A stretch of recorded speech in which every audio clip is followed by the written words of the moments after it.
live. No one talk any more shit. We're live. All right. Fuck!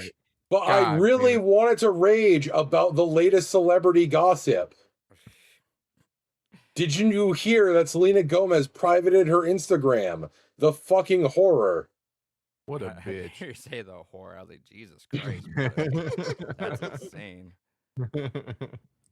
All right. Let's see. Welcome to the Blue Reefs Podcast, episode number 348. I'm Adrian. That's David. That's Kels. We go live on youtube.com/@BlueRupees every Tuesday, talk about video games and whatever else we want to, because that's what we do every Tuesday on youtube.com/@BlueRupees. Hell yeah. Gentlemen, it's been a week. How have you guys been? Fucking existing. About the same. I'm floating. Yeah. You know, the week had its highs, it had its lows. Oh, you're going somewhere with that. No, that's just full stop. It had its highs, had its The lows. affliction you had on that made me think you were some poetic with that, but all right, that's fair. No, it had some highs, which we'll be talking about later in the podcast, and it had some lows that we'll talk about after the podcast. But yeah, that's about it. Yeah. I'm back at work. It was a fun summer. Hell yeah, I still got 3 more weeks before I'm back to full time. I binged like by like Thursday I was like, man, I really haven't really knocked anything off this list of anything I've done, huh? So I binged 2 things and I got done with a game all this weekend, just to say I did it before before I literally binged a movie collection I've been wanting to watch out like I ended on like 1 a.m. the morning of work. It's like, cool, that counts. It's good, done, off a list. I've done something. We'll go over that in a little bit though. Or fuck it. No, let's talk about Spider-Man. Spider-Man's something we could talk about. We're gonna dive right into Spider-Man. We're not gonna save that for the end. No. Hell yeah! All right, let's talk about Night Monkey. So I always forget about that till they bring it back up. It sounds incredibly racist whenever someone's just saying it sounds terrible. Yeah, they should have really changed it. Not great there, but Spider-Man Brand New Day, fucking destroying it at the box office right now, which is I get it. Obviously, Spider-Man's like immensely popular, but like it's surging crazy. I think it's just that good word of mouth. Good word of mouth. I feel like everyone's interested because it's a new chapter of Tom Holland stuff. I feel like actually I didn't even register this until I watched a video like right before the podcast. Was that No Way Home could have been a cool way to bridge people into Tom Holland's Spider-Man as well. If everyone's like, yeah, I don't really care about this new Spider-Man guy, but I'll watch it for Tobey Maguire or I don't know, whoever said Andrew Garfield. The 4 people that said that. I'll watch it. I'll watch it for them. And they came out like, you know what? Actually, I'll watch the other ones that he's in. So, I feel like that was probably part of it, because it's crazy how well it's all like it was edging on the edge of being Endgame, which is fucking insanity on that end. But yeah, packed out. I think it did beat Endgame, right? I think it's now second. I think it might have beat it like on one day at least, but it definitely didn't beat at the overall for the weekend. I'll look it up. Yeah. Insane. My theater was packed. I'm sure you guys also had some packed ass theaters.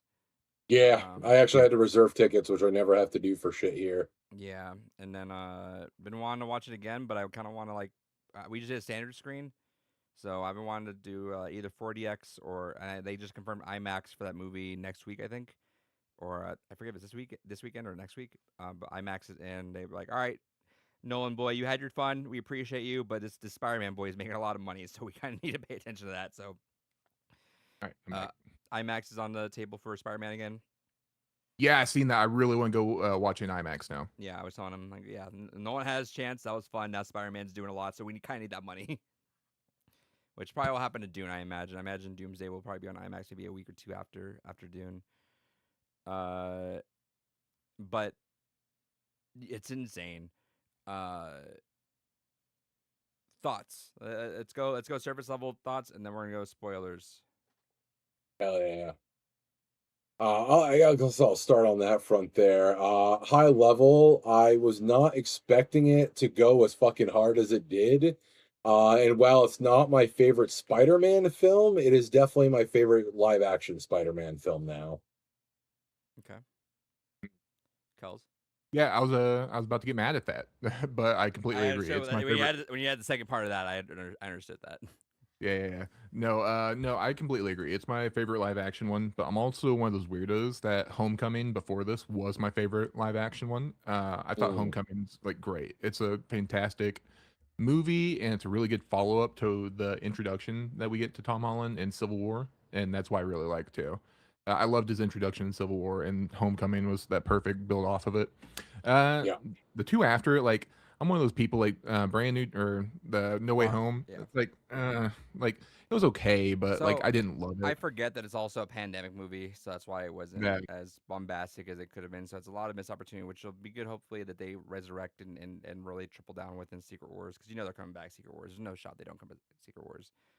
Uh, yeah, and that's the big thing too. So I feel like it capped off in a good place, and I feel like I was hoping that this one didn't just try to fix all that shit, right? Because it's a new director, new trilogy, blah blah I blah. was a But little worried they were gonna just, all right, let's forget everything that ever happened like that. Let's just do another story, because especially when you heard Zendaya and I forget the name of it, but Ned, Jacob, yep, Jacob, what's the last name?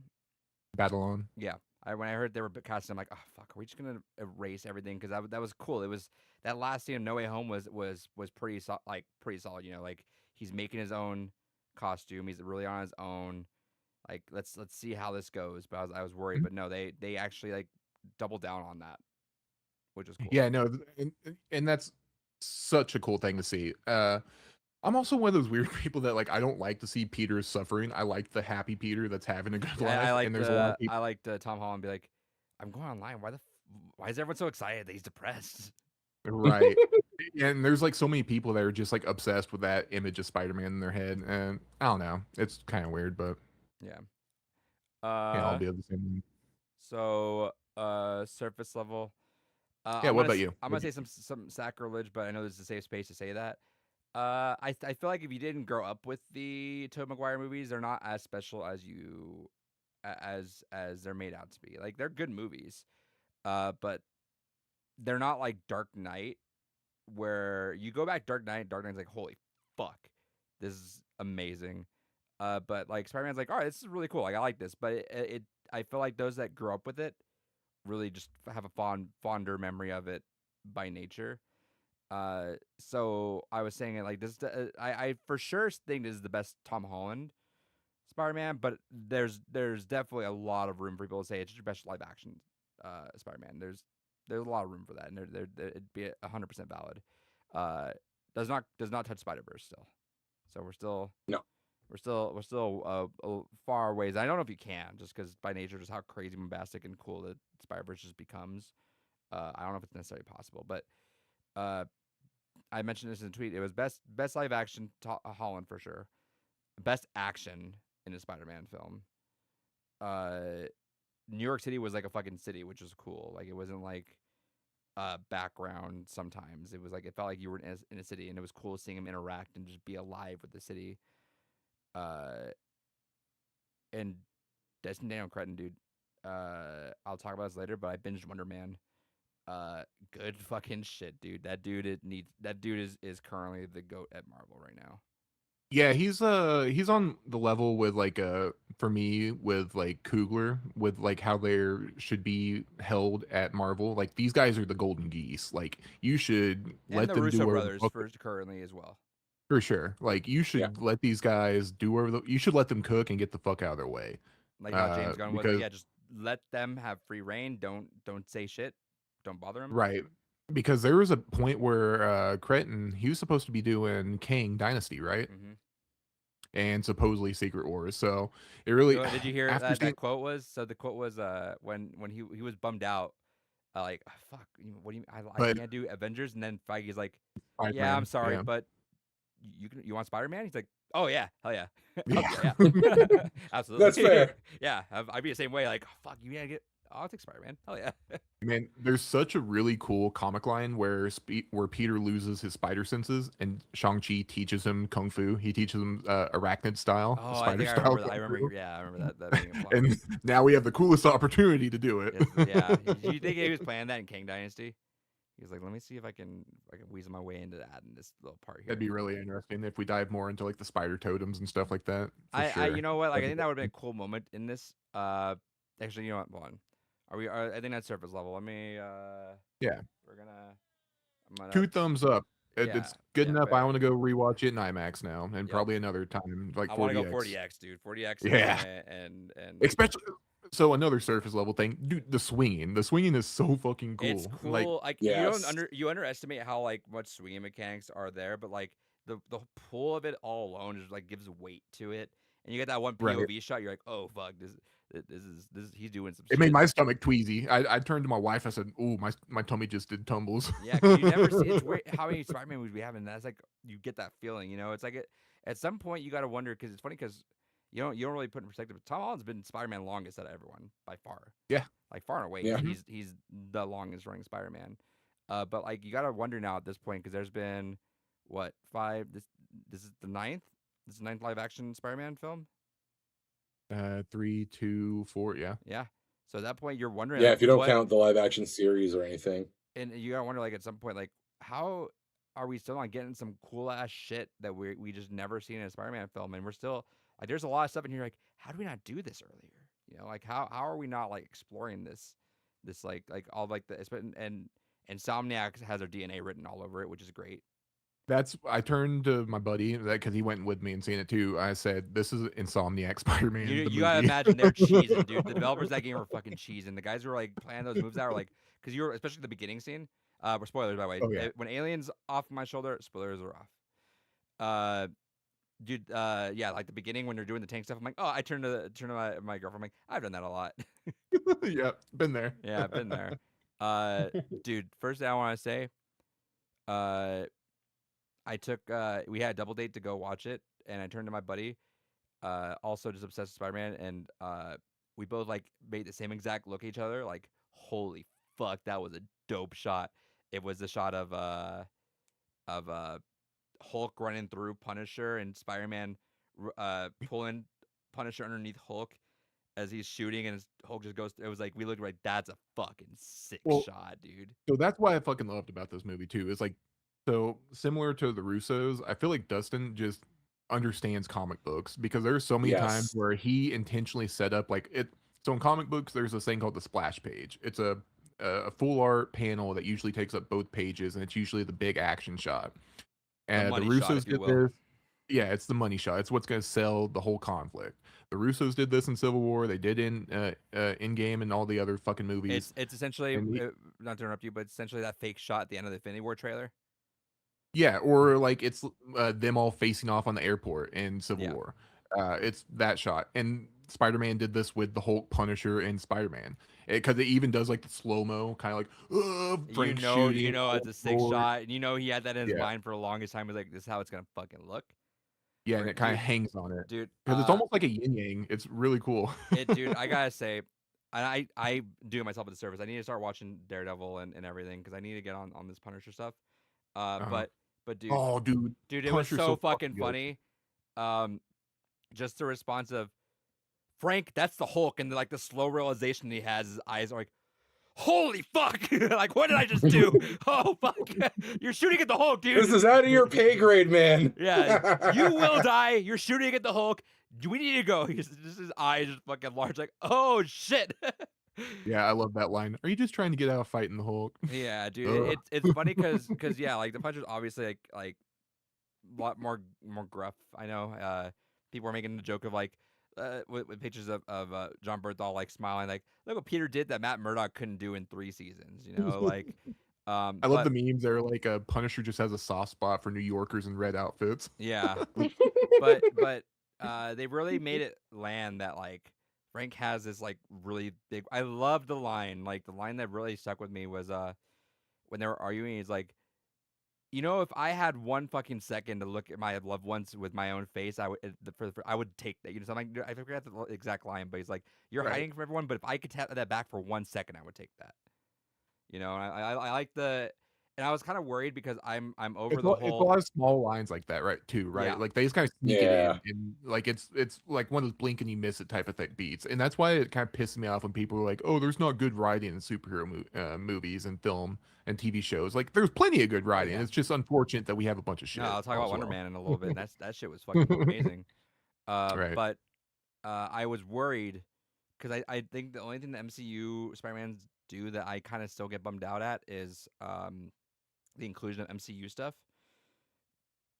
Like the Iron Man thing, it went on, but it's like whatever. We need a mentor, but it was like we never let Spider-Man be or not even not MCU stuff, right? Because it was Iron Man in Homecoming. It was Nick Fury in Far From Home. It was both Peters and Doctor Strange kind of doing a little bit thing. Mostly the both Peters. I was worried that Punisher was going to be that for this one, but really it felt brotherly, not like mentory. You know, it was like it's a little Yeah. bro big brother situation where there's kind of they fight, they bicker. I love the bickering shots when you just see them. You don't see what they're saying, but you just tell they're yelling at each other. That was my favorite part of the movie is when you see it on a security camera whenever they're fighting the Hulk, and you Yeah, just see them just like throwing their hands up and like yeah, like and Punisher stomps off. It's yeah. like, oh my god, I heard the conversation, but I didn't. Yeah, it was a brother thing, which I appreciated because that showed Peter's doing this on his own, and yeah, like he can have some help because he's earned it because he's Spider-Man. You know, everyone loves him,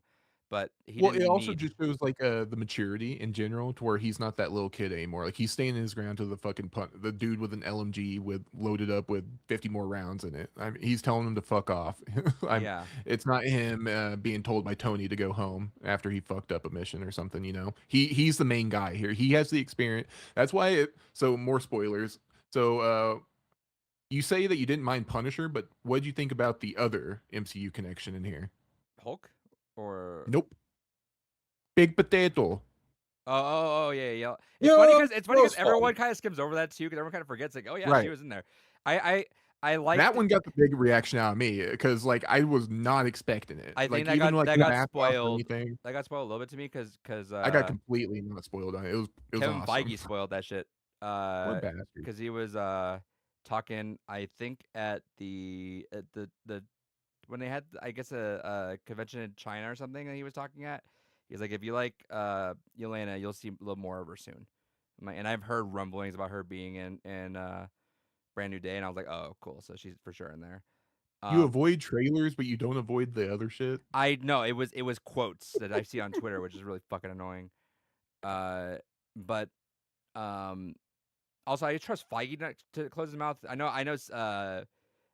Jean Grey got spoiled a couple days early because of what's his name, one of the guys It's like in on the the red soundtrack. carpet. Yeah, which is really unfortunate. But I know Kevin Feige probably should be better about that, but it is what it is. No, I thought that was good, and to be fair, that felt like a little bit of the firm like we still need to solidify where we are in the MCU because if it wasn't for her being in there, you wouldn't know where this was on the timeline of shit now. You know, it's like we kind of do need a ground stuff Sure. because the timeline is still fucked. Like we're still like Sure. that 5-year jump in Endgame still kind of fucked everything up where you don't know what year is what and where we're at with things. So we kind of need to like, all right, let's solidify where it is. All right, this is post Thunderbolts, pre Doomsday. Well, it's 5 because we have the blip, and then this movie establishes it's now 4 years after the last movie too. Right, and it was beat for beat the year, like year by year was what the progress was in the MCU. Like it was still falling on like the real world, year by year. So when the 5-year jump, everything had to kind of like stand still in the MCU for a couple years to let time actually catch up to it. Yeah, so going back to Yelena, so that scene did kind of irritate me as a Spider-Man stan because I'm like, all right, you're telling him he's handling the small potatoes. This motherfucker has fought aliens. He fought like a being that's from a moon of Jupiter. He was now he was there earlier than her, so maybe she wouldn't know the full extent of things. But yeah, no, he handled a lot of shit bigger than you guys had. I mean, to be fair, There's you guys plenty of handled people Sentry. currently on the team. Bucky, Which fought in the by the way, casino. by the way, who the fuck wants to live in New York City in the MCU? Them shit's getting fucked up constantly. Yeah, It's so I Battle remember of Earth, or about for whatever Avengers 1, it was they all got fucked by Sentry in Thunderbolts. Yeah, I was about to ask David how he felt because I remember you mentioning you were wondering if they'd address.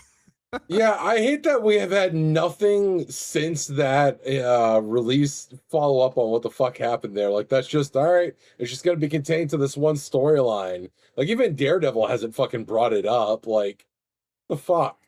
Yeah, I was waiting on Daredevil to bring it up as like a court case or something. Right. Yeah, no, it's like this is New York's fucked. I'm leaving that shit. Like that's crazy. Oh yeah, yeah. I'm moving to like And, Arizona. and it was or it, some oh shit. that was something. In what was it? In Multiverse of Madness, what's his name? Fucking monster comes out and they're slashing up the place too. That Doctor Strange had to take out with America Chavez, right? Yep. Yep. Yeah, that place is fucked. I'm good. What's his name from Marvel vs. Capcom? Fuck, I forget his name. Mm-mm. Amigo? No, I keep on wanting to think Star Wars shit. Who I'll you- yell it out later in the podcast. I can just look it up. Yeah, he's one of the. He's a Marvel character, and you don't know him? Come on. Oh, Silver Surfer. No. Yep, that's it. No, it doesn't have titties to be Silver Surfer, or Silver Surfer's a whammon. Where this is the worst layout for this. What the fuck is happening? Anyway, I don't give a fuck anymore. You'll figure it out. Yeah, yeah, I'll remember it. My autism will kick in. Yeah, no. But I do like the big swap potato thing is now a meme. I do too. I don't know. It kind of bugged me at the moment. It's like you son of a bitch, but I think it's one of those things it's supposed to. It was also a way for Tom Holland to show off how fucking ripped he is. It's also another call out to the Insomniac Spider-Man game with underwear Spidey. It's just everywhere. I do like the implication that Yelena is like that untrusting of Val. To be like, I'm not staying in that tower. That's not good. Makes everyone get naked to talk to her. Yeah, well, it sounds like a fucking Yelena Hell of a thing. fucking power move. Yeah, Yelena. Well, I flirts mean, with that's every how you single see if they have a person. wire. Yeah, it's taught with The the mask mafia too. tactic. I there's a lot of stuff I just appreciate in this. I appreciate that we didn't have to go into like some weird deep thing with the is it like a police chief that he's working with? Yeah. Yeah. Was thinking that was Basically gonna like go a for a Commissioner Miles Gordon route for a type. second. I was like, wait, is this a Miles connection for a second? Like we're gonna do some weird. I thought like, I thought they were going to gender swap because his parents. they said, "What's your son's name?" I'm like, I don't know. New Is that Rockstars did a Detective thing Leo? where, you know that spot where Spider-Man falls and like pats the boy on the head after he saved him or something like that. Yeah. Yeah. Oh, because- he rescues him, pats him, and are you okay? He's just gawking at him. He's like, yeah, you're fine. Yeah. Now New Rockstars, because they like to go with the crazy theories too, right? That's the fun of it. But like the thing is that they retconned in Iron Man 1 when when he saves that boy that's actually supposed to be Spider-Man. They're saying that this could be the Miles Morales because I guess they looked it up and this guy like actually has like an Instagram and like the kid's like an actual actor on that end. Like obviously he has to be on set for that, but like he's kind of at that age where if you imagine they're gonna because Tom Holland's even saying right now, he's like, whenever Miles is introduced, I want to be the one to mentor him. I think that's the way to pass off the torch finally. Get Tom Holland the fuck out of there. I don't think that kid will be that unless we have another time skip because I imagine we potentially get the first glimpse of Miles in the next film. In Secret Wars, I think I could see it happening. In Not Secret in Wars. Secret Wars in the next Spider-Man. Like so I think that we'll get Secret Wars, we'll get Doomsday, and then maybe Oh, 2 years from now we'll have the next Spider-Man, and probably at that point is when we'll get an introduction to Miles. He's already been mentioned at one point. Yeah, Aaron mentions him in the first in Homecoming. Yeah, and then it's Oh, yeah, played that's with right, again Rodolph. in Spider-Verse. Yeah, because that's his uncle. I Childish Gambino. I wonder. I feel like they might go through the last. I feel like Miles won't be announced next or won't be in the next Spider-Man, but he'll be the last one. That'll be the last trilogy. No, no, he's gonna be in Secret Wars probably because Secret Wars is like the big time jump. Because that's when we're gonna get T'Challa. fucking young what's his fucking name? Toussaint. Yeah, Toussaint. We're gonna get Toussaint. We're gonna get probably an aged up young Avengers. Like we're probably gonna get a few of those in there, and then that's probably when we're gonna get the introduction to him. We'll probably get an introduction to Iron Lad. I would not be surprised if that happened. That'd be a nice way to wrap up the Kang shit too. Mhm. Mm. But yeah, that's because I feel like because that's what happens in the comics too. There's like a big time jump that happens, Right. and like time gets weird anyways because it's a whole new planet that gets made out of three. But yeah, That's true. It really could anything could be introduced at this point. And maybe we'll even finally get the fucking symbiote brought up again. Jesus We'll Christ. get Black Suit. We'll get Black Suit Spider-Man. I'd be shocked if we didn't which get Black that's Suit what Spider-Man. makes it so weird too. Because like I feel like the story could like almost be interchanged with Black Suit, and it like work still the same. Just take out all the arachnid shit and make it a It was Black Suit such a story. good time for it. Supposedly, originally there was supposed to be a fuck ton more actual man spider shit Yep. in here, and it didn't test well with audiences, so they kind of backed off on it. I'm like, I could have used more. Yeah, no, Fucking go hog. give me like a hard PG-13. Like I was wanting to see like his pupils like start splitting or something. That'd be They so should have cool. let Frank drop a fuck. I don't know how they didn't. Star Lord gets to drop a fuck, but Frank doesn't. Yeah. That's such bullshit. It should. You know what? It should have been when it should have had. This is already too much, right? But I can imagine it would have been when Peter was having trouble with his organic webs and try to cover Frank's mouth and he missed. That actually would have been fucking hilarious. Like, shit. And then he was said motherfucker, and he goes, "You all right, kid?" And then he's like, "No, I'm not," and leaves. And there you go. There's your little your funny joke to let it happen. But yeah, no, there's so many good moments in here. It's so hard, but love the way they handled the how long it's been since No Way Home. Right? It's like let's just have a montage, like kind of like beginning of I like Spider I Verse. like Let's the have that montage. montages and like the flashbacks. That was really cool. It was Yeah, really nice little blip. let's have that. Let's show an integrated Spider-Man, right? We can just show him just bopping around town, like just doing his thing. Oh Everyone yeah. loves him. He's vibing. It's also He's a good way to finally just like highlight some shit that we know we'll never get a full movie of. Tombstone shouts, get 2 seconds. Yeah. That's cool. Fucking Ramrod was in there. I do love that Scorpion had like at least a decent part in this movie because this is like the perfect position for Scorpion to be in a movie, right? He's kind of like that not top tier villain, but he's the one that Spider-Man gets to beat up on a little bit, kind of gets to beat him up a little bit. He's almost kind of like a lizard, and I feel like it was really cool just to see him in live action. You know, it's one that we just Yeah. hadn't got to see yet. Agreed. And you do just still cyber stalking his ex dude.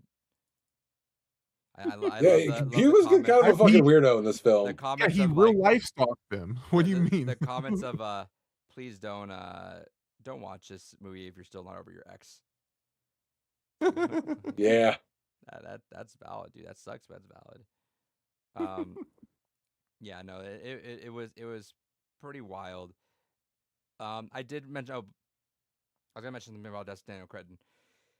He's not doing a thing that a lot of MCU people do, which is like pause for laughter or pause for applause. You know, right? Where it's like, oh, here's a cameo. They're gonna stand here. It's like you can edit in an audience reaction on there. He just let it go. He didn't need to stay on it for a second too long. Just let it happen, and the reactions are the reaction. It's fine, but didn't need to make it feel like a forced reaction was needed. Yeah.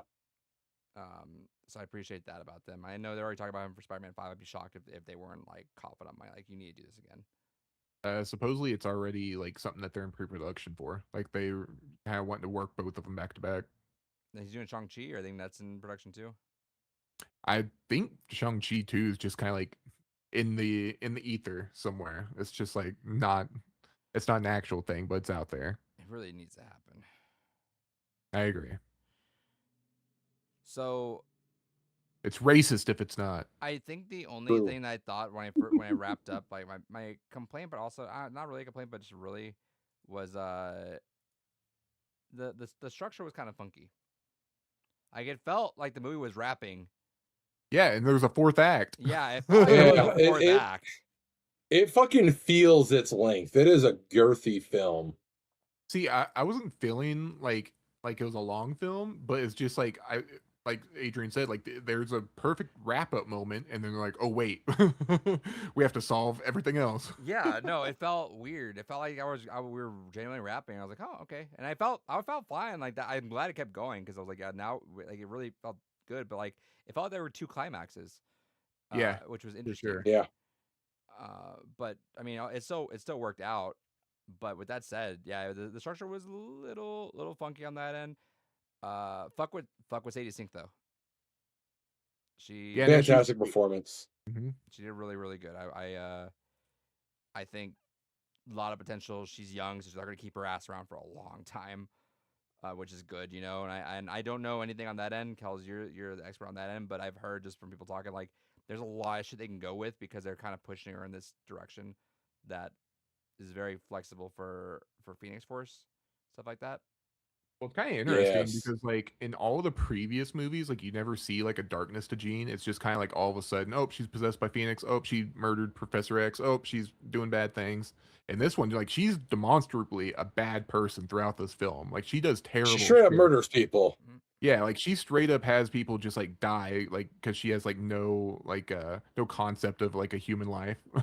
Essentially, like she just uses them as like puppets at a certain point. Which Like shout outs to she the extras. They crushed Phenomenal they jobs. crushed oh the mind jumping each time, and that had been something to sync up pretty well and get them choreographed, but they crushed it. yeah, I seen the meme. So whenever Peter's trying to figure out his webbing and he like falls and his grenades go off and he's all webbed up and the guy walks up to him, keep seeing memes about that guy. It's like, wow, this guy showed up for like an hour of work and he's fucking ripped it. Like he killed that shit because Yeah. he's just a random guy that happens to be a puppet that Gene's talking through, and he has a really good monologue to Spider-Man. Like I he's just kind of like spitballing back and I forth. love when productions aren't afraid to let just they're not calling them extras is a little bit Right, like demeaning because it's not demeaning. Not a bad, I've been it's an not extra. it's not a It's not named bad. character. It's just Yeah, like guy on the street number Yeah. 12. it's credited. Yeah, credited character. That's about it, right? Yeah, Uh. So and again, no shout outs to extras. 'Cause I love extras. I've been he extras killed before, it. Yeah, no, but no it's cool shame. when because there's a lot of productions. I can't think of one on top of my head. I'm sure if I thought about it a little more, there's a lot of times where they won't let a person speak Well, because that they have to uh, pay them, right. Yeah. and they'll just let the extras. But like they were like willing to let a handful of actors do a line, even a line or even like a way. Like let them do something, which is cool because this movie's huge, right? That helps anyone like that guy. I'm sure probably got some sort of boost, hopefully, right? Of just his one line like that. That's a big way you could move off that if you get the motion with it. But a lot of movies are afraid to do that, so I appreciate they were like willing to let their background characters do something and say something and on that too, because a lot of people just don't for money cost saving. It's kind of lame. Yeah, no, they definitely were brought to the forefront and killed it. Like, there's not a single one of them that I'd be upset with. So like, and that's so this guy that I'm talking about, he like Jean's talking to him, and then she jumps into the next guy, which becomes purely a puppet just to kind of prove a point to Peter that she doesn't give a fuck. She takes the guy and jumps into moving traffic, and this Yep. dude gets splattered by. We don't see splatter, but he gets fucking crushed by a vehicle.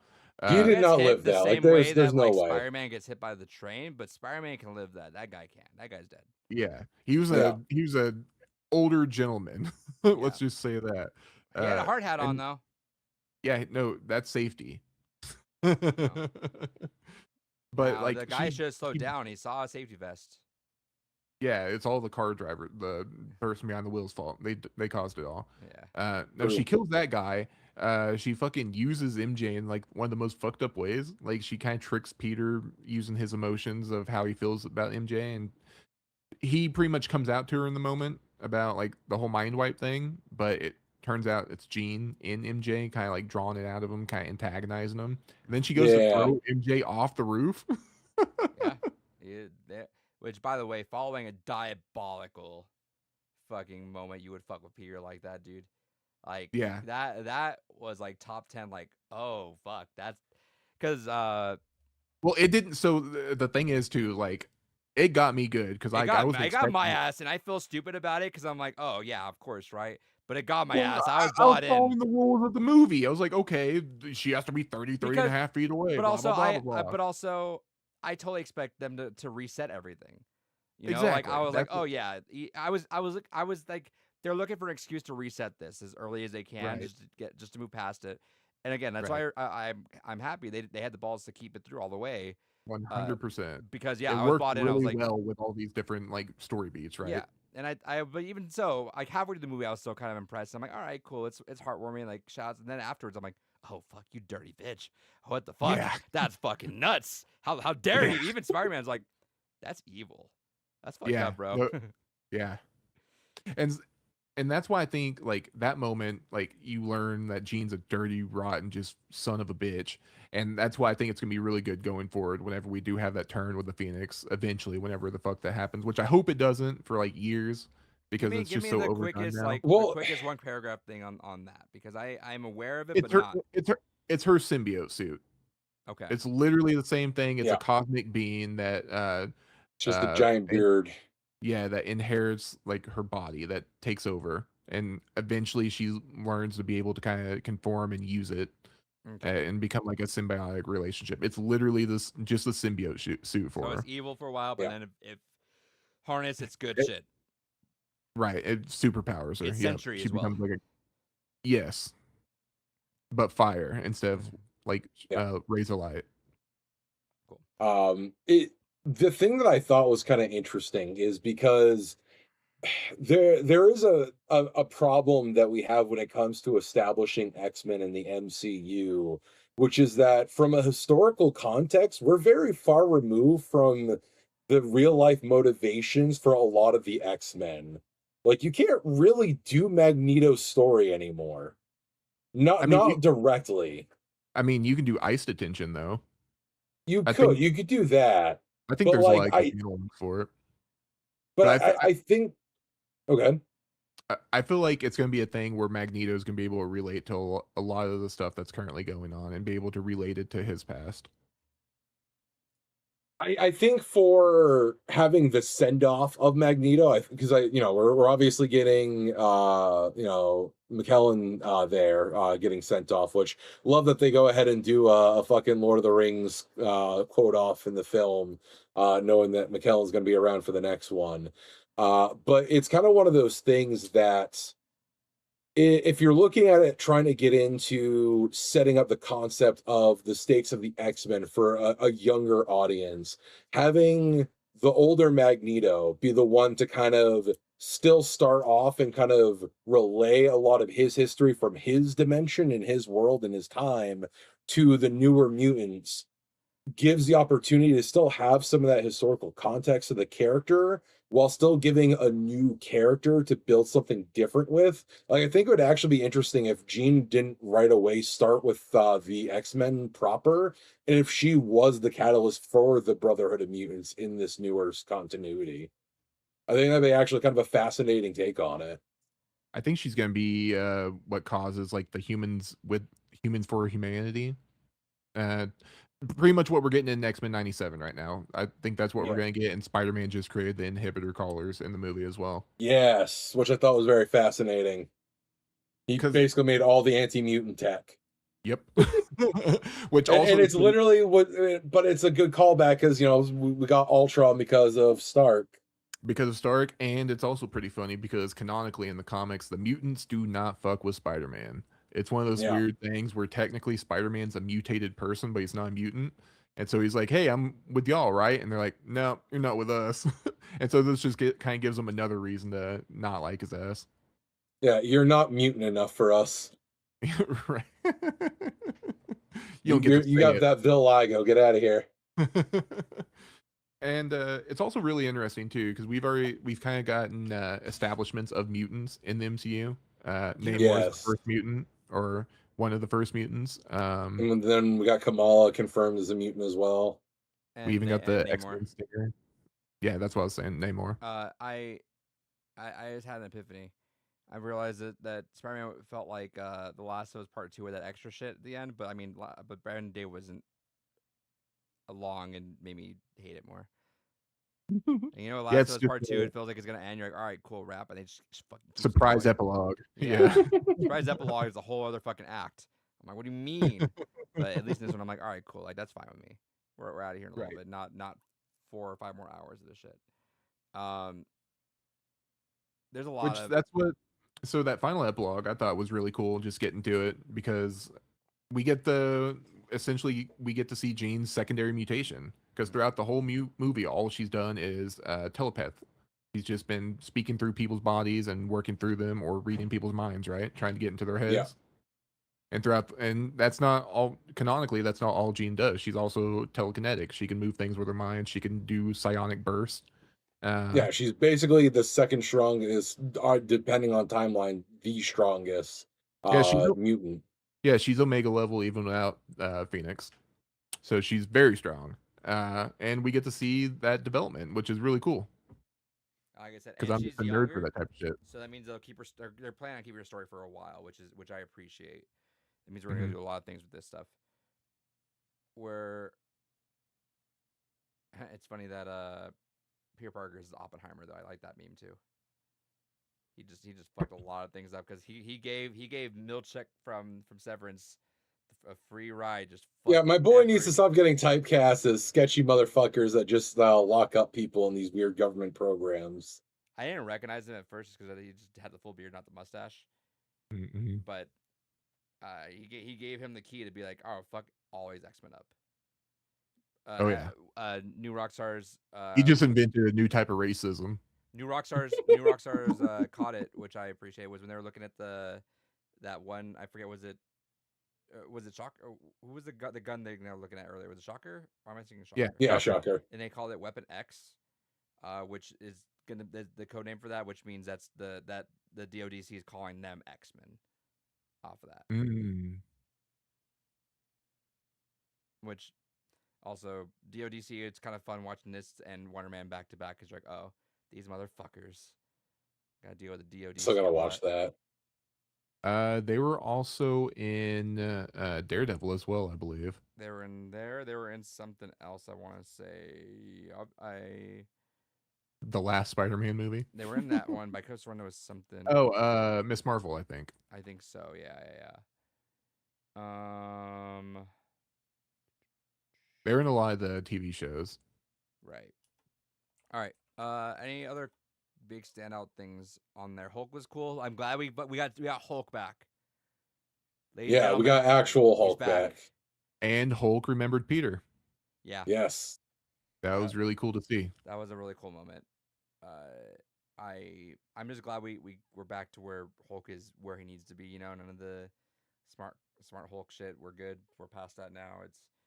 We got Banner back to him being like, what happened? Is everyone okay? Like, I appreciate that we got that back. And That was really cool to see too. That was I don't know. That whole Hulk Banner relationship is always really interesting to see, and it's really cool to see it back. Mark killed it because I don't know, it's been a while since we've got to see him like actually play that role of the guy that's not in charge, right? Yeah. It's been since Ragnarok. Even then it was kind of like it wasn't like the scared kind of, like he was just kind of relenting to Hulk. He was kind of just like letting him have their keys. I don't know. It was just kind of a different feel to it. I feel like he wasn't playing. I'd say it's since like Avengers 1, since like back then, because that's when we actually had like the turmoil between what it means to be Hulk and what it means to be Banner. It's unfortunate we haven't really got stuff focused on that because of the whole Universal shit. Right. But like, it sticks out to me how it that line of like, I tried to put a bullet in me and the big guy stopped before it got me. Like, that's the shit that I want, But we for like we just went past it for whatever reason, and I think it's still the biggest missed opportunity was Endgame not having Hulk in it. Endgame Yeah. didn't really have the Hulk in it. It had severely crippled and injured Hulk, unfortunately. Give me Savage Hulk, dude. Let's see him just beat it. Like, I wanted him to get a 1-2 on Thanos a little bit. Get back, but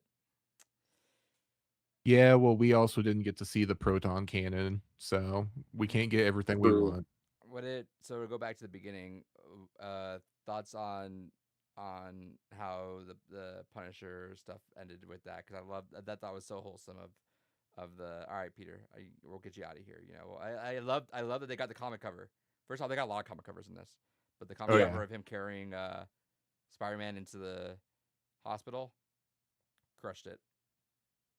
Yeah, no, that moment's so funny. I seen someone make like a long sappy post. They're like, finally, Frank gets to have people cheer for him, and he gets to soak in the cheers, but he has to do it underneath a mask. It was like some like sappy post about it. And Meanwhile, my ass, he's like, ooh, ooh, ooh. yeah, he's just making monkey sounds. That was a cool moment. I loved that. I think my favorite moment in the whole movie though was that part where Peter Parker's walking through the crowd and that one kid looks over at him and hits him with the Yeah. and peers him back. I'm like, all right, that's the moment I think that I loved. That I'm like, What if he accidentally shot some out? love love that that got the reference. Oh, this is what Peter 2 had. I did like that mention too. He's like, if Yeah. he can do it, I can do it. Yeah, and it was so fucking just it's squishing out. I liked the rationale behind that though too, right? It's like, Right. yeah, you've been fucked up and you're just kind of in survival mode now, and that's just what spiders do. You know? That's why It's I wish we interesting would've done, because like, all there was a lot of verbiage taken out from older trailers too about the evolution of the spider. Mhm.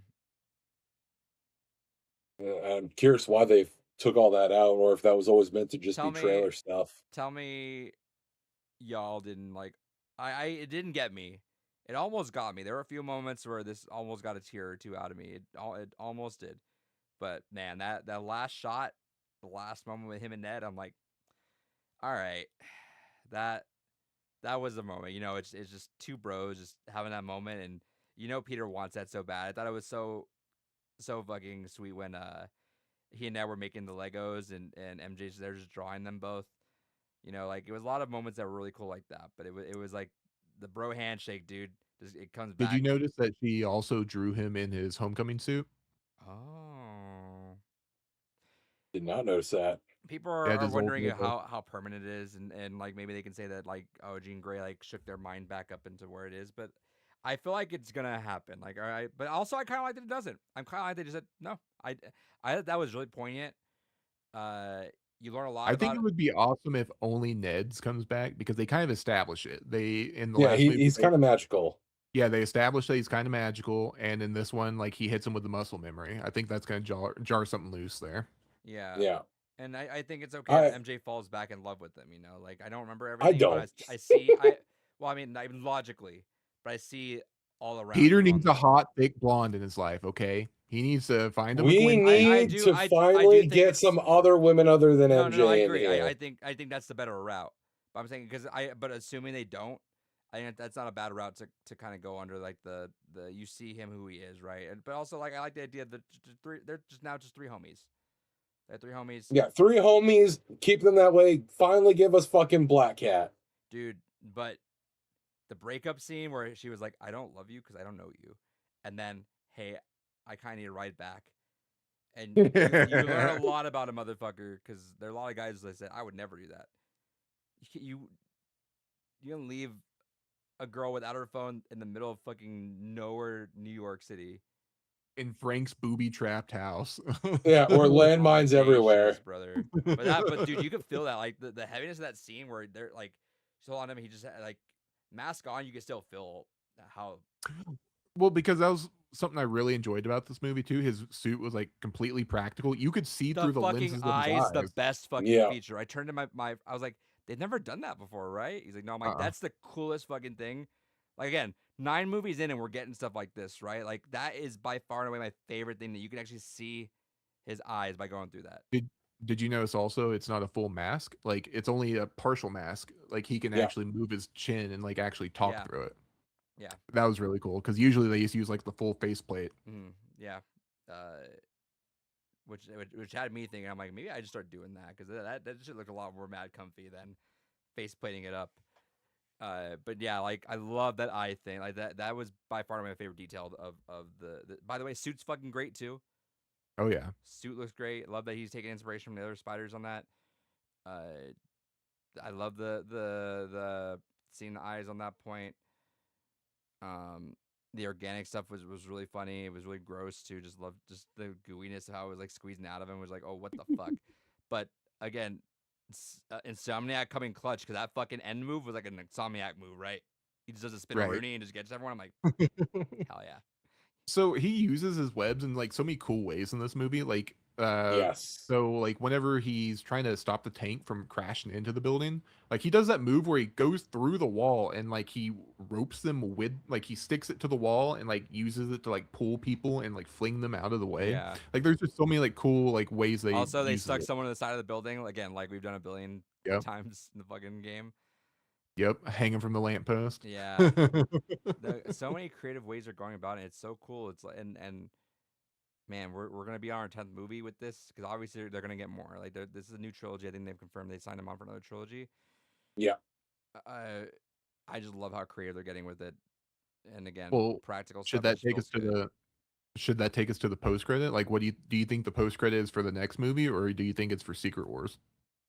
I I I I think it's for I, Secret Wars.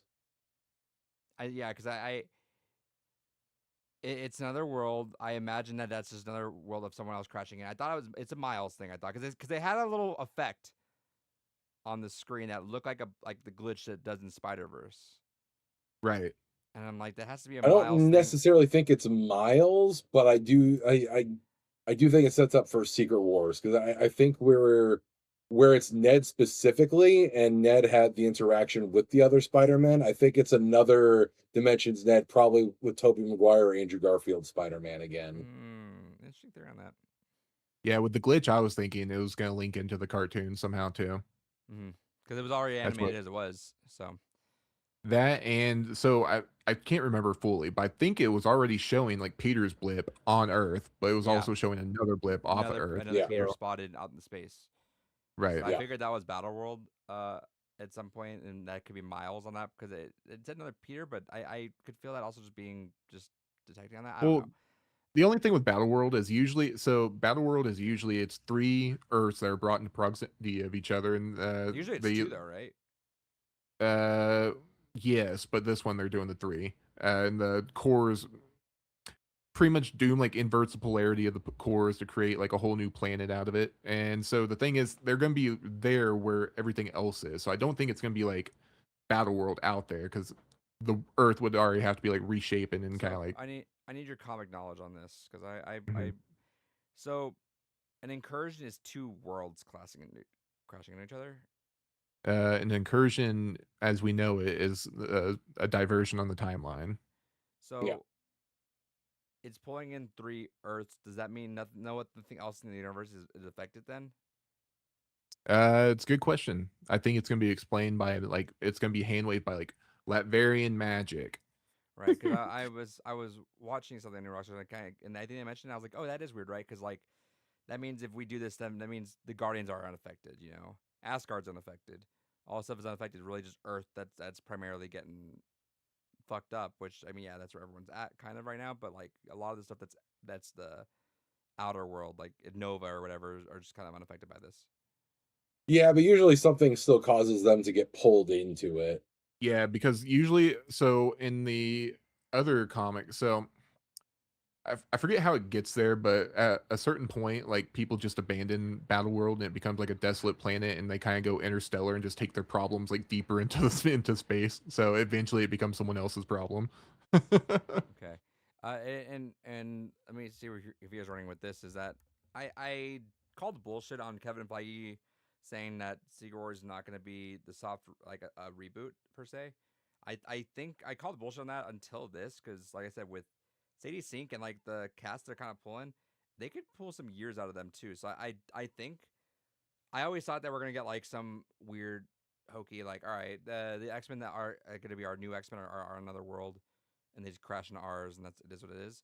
But now I'm like, I think this might just be our X Men, and we'll just come up with like a thing like, oh, our X genes got activated by the stones snapping or some shit like that, you know? Well, it's I kind of think just it'll like be oh good. I mean, right now it's just kind of ambiguous. In the Yeah. comics, it's usually established it's at age 13 is usually when the X gene activates, and it's usually due to like some kind of distress, maybe physical, emotional, mental. So I mean, we just have a ton of room to wiggle and maneuver Where do here. you think she's headed in the end? Where it has her going on to like a like like northern New York? It looks like it's all foresty. Yeah, With probably heading to the next mansion, I'm gonna guess. I think it'd be cool if it's just kind of left ambiguous, and next time we see her is just like with them, and we kind of get like it's almost kind of like how we did the original X Men. Rogue and Wolverine meet up, then they just kind of make their way to the X Mansion. It'd be interesting Yeah. if she's already there. We next introduction is like Bobby or someone else and being introduced to the family as well, or being brought into the academy, I guess. A lot. Which I guess that's the other fun thing, is it's going to be interesting to see I just want to see what the what's first class is going to be, right? Like who all is yeah, going to be there. Because so right now we have her established as Jean, and then I'm pretty sure it's been confirmed now that Samara Weaving is Emma. Uh, correct. so Emma's going to be there in some capacity, but she's definitely older than Sadie Sink. So is she going to be like an instructor? Is she? Because that's been kind of like a comic run that's been going on here lately. I think it's the Exceptional X-Men is the Emma led X-Men team, because there's like 3 Yeah. X-Men teams currently that are being ran. So I wonder if she's going to be like the headmistress of the academy. I could see them going for that. And because it's going to be interesting to see what X-Men do survive also, because I got to imagine like 1 or 2 are surviving the merger. We keep getting the tease of the first class, the X-Men first class continuity Quicksilver. I'm curious if we get him again and we do actually have like a proper moment with him and Wanda, and then that lead to something for them as well into it. Oh, you mean Mr. Um, Boner? Ralph yeah, Ralph Boner? yeah, Ralph Boner. Um, because I gotta imagine, obviously not Bobby, but the other sibling there, I imagine he probably gets involved in the X-Men. I think Bobby will end up just being his own thing. I think he'll either be part of Young Avengers or he'll be kind of off on the side by himself. I think Iceman's like a perfect X-Men for like the new generation. That'd be really cool to see. Definitely from a comic perspective would be an interesting full circle moment to have him be one of the first X-Men to kind of leading a generation of them instead of always going to Cyclops. Yeah, give me the gay guy. Hell yeah. Uh, I like how little by little the casting is kind of coming out. I think people are saying Indy Navarrete from Obsessions definitely got talked. Like she talked to Schreier Yep. already, and I mean she's like, oh, it doesn't mean anything, which is bullshit, right? It's like, doesn't mean anything if you talk to people. Like that's fine. It's I like, think like after Obsession, like she's the hot commodity right now, and she's like, as far as I know, or as far and as anyone again, knows, not isn't like nailed down to anything. Like and if you're a younger, big right? Like franchise, she could run that exactly, shit for years. That's why especially in like a bigger role. that's why it's a little interesting that Ryan Gosling got, because how old was Ryan Gosling? Oh, yeah. 40 something? Uh, Well, the thing 45, is like which would be very, that's yeah. kind of Ghost Rider's a little older, yeah. That's what I was about to say. That's kind of perfect for him because there's like a wide gamut. Like but you can X-Men do for the older. sure. You Oh want yeah, you you want have you to. want the X-Men to be your Avengers essentially for the next 10 years, 15 years. Yeah, So that's they why I want to get think. the cast younger on that end. Yeah, that's why I think Emma's definitely gonna have to be like an older like mentor figure for him. Because how old is she? Samara, I think she's at least closer to 30 than Sadie is. Oh yeah, 92. So Oh 34 yeah, years she's old. my age. Yeah, And then Sadie Sink is probably like 26. 24. Nice, Yeah, we're going for young cast, which I appreciate. I think that's what you need to go with this for crew. sure. You want them to last for a while. Uh, and yeah, I think where the words are headed for everything, it makes a lot of sense where where the rumors are landing at for that. And supposedly we're gonna get a bigger announcement at D23. So They were, fingers. which confused me, right? Because I was like, why are we not talking about like X-Men at all? Right? That's your after Secret Wars. That's your next one. And Right. it was because they They didn't want want to to wait. spoil Sadie Right. Sink, and they're gonna make a big thing out of it at D23. Right.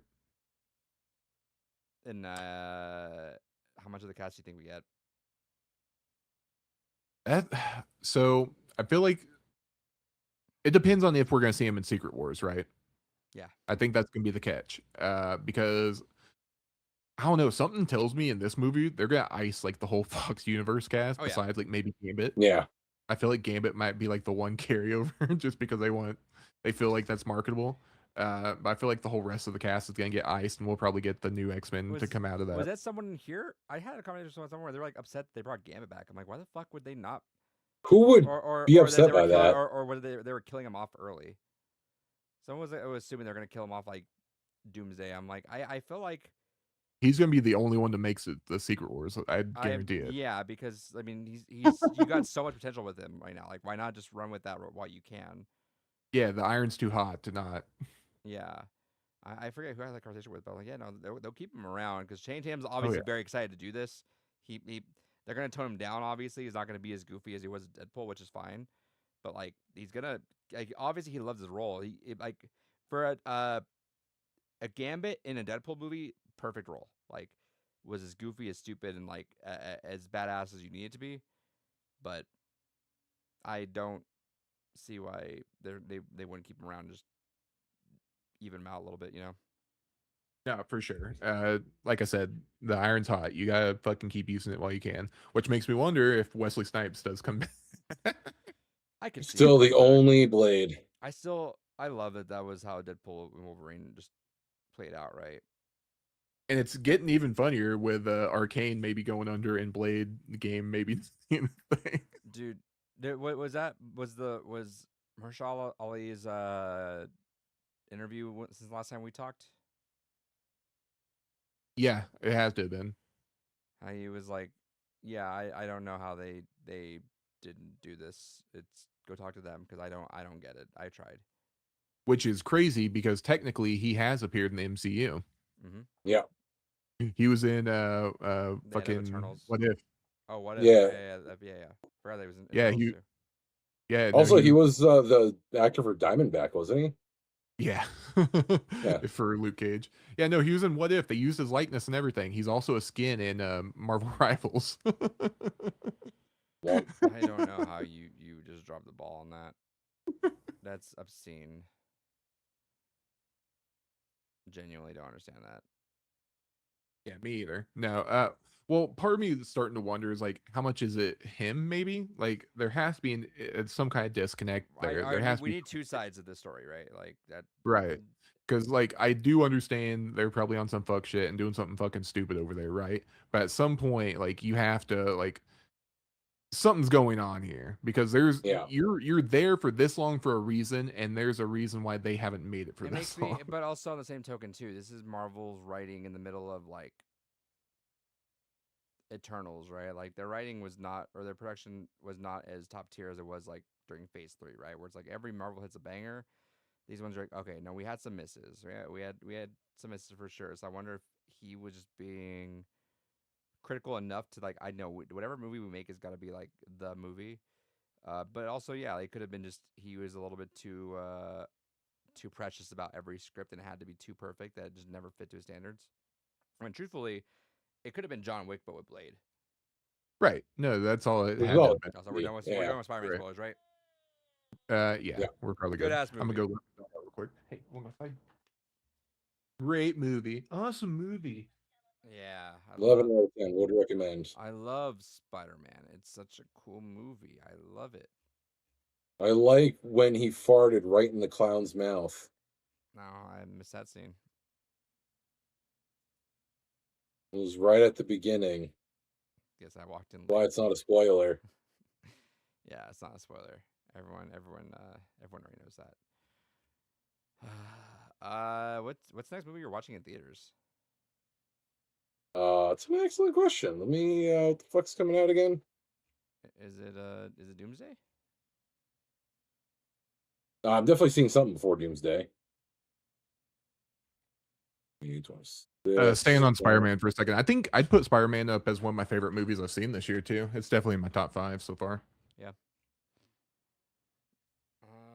All right, let's see here. This is January through What's your number one still? March. Obsession. I think Hail Mary. I still gotta watch that. Same for me so far on that. Yeah, mine's Obsession, and then probably Project Hail Mary is probably coming at 2. Odyssey. Oh, Odyssey 2, Hail Mary 3. That's It'd fair. be close, but and then probably oh fuck. No, Spider-Man would probably be 3. Odyssey 4. You watch Bone Temple yet? Or no, I do need to watch that though. I've been meaning to. I just acquired it. Yeah, that's my my list here. I gotta bump it around. I always Ah, I hate From making what? it right away because I definitely have like the glasses at the end of every movie where I'm like I love it. This is where it belongs. And a week later I'm like, it could have been a little lower. I'm really bad about that too. Yeah. Legend of the White Dragon will probably be the next film I see in theaters. I was wanting to see that Ice Cream Man movie, the Eli Roth one, but I just learned today it has AI usage in it. So now it's like, well, Gross. I'll Womp go on the high womp seas and womp. find this somewhere. That's Someone will stream it on Twitter for free for me. Full yeah. HD rip. Oh boy. So with that out of the way, I binged Wonder Man. How was that? I've been wanting to. Good shit, dude. All right, so Watch it with the use that. girlfriend, because you really don't need any. There's one character that carries over if you've been keeping it, if you've kept in with it, but even then you don't really have to know anything about it or about them. Josh Gad. No, I seen an article about that. It's like, how will we ever know where he comes in next in the MCU? dude. That moment when it happens, you know it's gonna happen. You're like, oh, fuck, and it happens, and you're like, god damn it. It's a fucking excellent episode, by the way. Uh, it is one of those things, where shows sometimes like they go off the beaten path. They're like, all right, you're on a normal season, three episodes in, and then the fourth one or whatever, it's like, whip, we're doing this. I love when shows do that. Like, let's do something fucking weird and out there, and that's what happened in that. And I was enthralled. That was like one of the best episodes just in a show that I've seen in a long time. Hell yeah. Came back, wrapped it up. And I knew the second I heard about it getting canceled for season 2, I was like, I'm gonna get pissed that I didn't watch this earlier. Like, I know it's all my fault, especially because of 30-minute episodes too. So like, fuck me. I know I'm the asshole here. I was like, I'm gonna hate watch this partially, and I watched. I'm like, fuck. Oh, it would have been so good, dude. It really it does that fun thing where it blends a lot of real world stuff in there, and it really feels like a thing because you got like real actors by name dropping shows and stuff that like of. Uh, it's so good, dude. And the actor, let me get the actor's name for sure because I know it's Yaya. yeah. Yaya Abdul Mateen.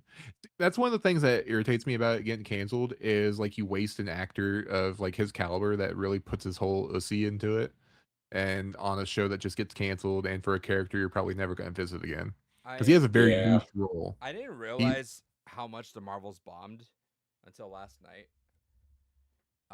Oh yeah, no, it tanked horribly. Yeah, I know it didn't do well, but I thought it just didn't do well. I didn't know it like crashed and burned and everything, and it scared Marvel to the point where they're like, "Oh, we just don't want to talk to the MCU Disney Plus shows anymore." I'm like, "That's dumb." You can still keep some elements back and forth, but then you're almost disrespecting our time even more by saying none of it matters at all. You know, right. like It's all like, right, oh, we I watched all wasted. that shit, and now it doesn't matter. Like, oh, but Loki does. You know, like let's remember that Right. Loki is the one that fucking matters the most, probably out of all this. But Well, and that's the thing. Like, so Ironheart introduced us to Mephisto, and it's like, okay, does that just mean nothing now? Like, yeah, we met the Yeah. devil. which could play a lot of role in the fucking Doom, but Into Doom. I mean, all the shit with Doctor Mm. Strange going to the Dark Universe. I mean, there's so much weird shit that we've been introduced to that we'll probably just never see again. yeah, Yeah. it's the Marvel. That's why I don't believe that this won't be a soft reboot. They're gonna clean the slate on some level.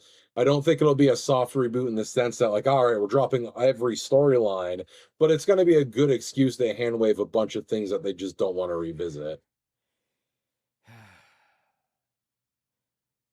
Yeah, I would say yes and no. I genuinely just think they're gonna try to just ignore a lot of shit too. Like Eternals is getting ignored, and we're never coming back to that shit. Yeah. I just wish we didn't waste all that. You know, like Ms. Marvel should have been a movie. Yeah, 100%. Like that would have totally Yeah. worked as a movie. It probably had better flow to it too. Yeah, and because it was in a show, because the Marvels was really a lot of it was based on the show. It people didn't think they could watch it because of that, which is unfortunate. Because even the Marvels was fine. I didn't even not like it. It was good. Yeah, no, But I had a lot of fun with it. My main issue was like all the scroll stuff is just so fucked in the MCU, especially with Secret Invasion that Yeah. happened. Yeah. The the I think it's probably the worst MCU show. It's up there for me. I watched episode 1 and I was like, "Oh, it's not that bad," but I heard nonsense about everything else. I'm like, "All right, no, I'm good. I'll just save it on that." The issue is like Secret Invasion is like such like an iconic Oh yeah. storyline, Oh yeah. and they not only made a bad show, but they made a bad adaptation of a really good comic. And you can't go back on that. And you No. literally can't unless like you Secret like Invasion get the 2, but then no one wants the Secret Invasion at all now. right. Like it's gonna take some fucking tumbles to and so unless they're somehow able to convince everyone like, hey, this was not part of like this timeline. This is one of those branched ones that got clipped. That was Halo do the silver timeline? Right, exactly. You were actually watching timeline 1589 and not the 618. So I don't know. Yeah, It's really straight up. unfortunate where all that went. I was watching the video just because it was going through all it is. It went through Moana 2 essentially and how that ended up transitioning. Let me give a shout out to them actually because I'm talking all about their videos. But I also forget just I want to go back and watch that presentation because you forget how much Disney just fucking promised a bunch of shit. Uh, Shouts to YouTube channel Cut Short. They've been pumping out some good shit lately. Uh, but you forget how much they were promising a bunch of stuff. Like they promised what's the I forget the Princess and the Frog. I forget Tiana. They had a whole Tiana Tiana. series that was promised. It just didn't go anywhere. Yeah. I forget on top of my head where something else was. They were just promising all that shit like Armor Wars didn't even ever came up, right? Yeah, Like they were that's just like, never what happening can at we this shit point. out? Everything, right? And they did thing that games usually do, but movies typically don't, which is like they don't announce movie stuff until like production's going, or at least started somehow, some way. Whereas games will tell you like, hey, Fallout 5 is coming. We'll figure it out when it gets to it. Elder Scrolls 6 is coming. Yeah, When? Yeah. We don't know. Yeah. But it's coming. but you forget how much Disney Plus just fucking promised, and it's just like there was so much shit, and it's unfortunate that we lost a lot of stuff. I really hope like they're fucking stupid if they don't keep like Ms. Marvel in, because such a good highlight, and it's unfortunate it just got stuck with the Disney Channel, a Disney Plus show, and the Marvels. And Ms. Marvel deserves so much fucking more than that. Like one of the best casting they have. Yeah. And it just got blown off with those movies or those projects, which is unfortunate. But yeah, like Moon Knight, for example. Fucking I swear to God, if we don't get if we get like recast Moon Knight and that's who we get in Midnight Suns, I'm gonna get pissed. I'm gonna get so mad. We better get something on that end. That was the one bone. We got one. So unfortunate, but yeah, Wonder Man's fucking great. Please go watch that. Hell yeah. It was a really quick binge. Like me and the girlfriend watched 2 episodes, and then we watched like 5, and then we watched the last 2.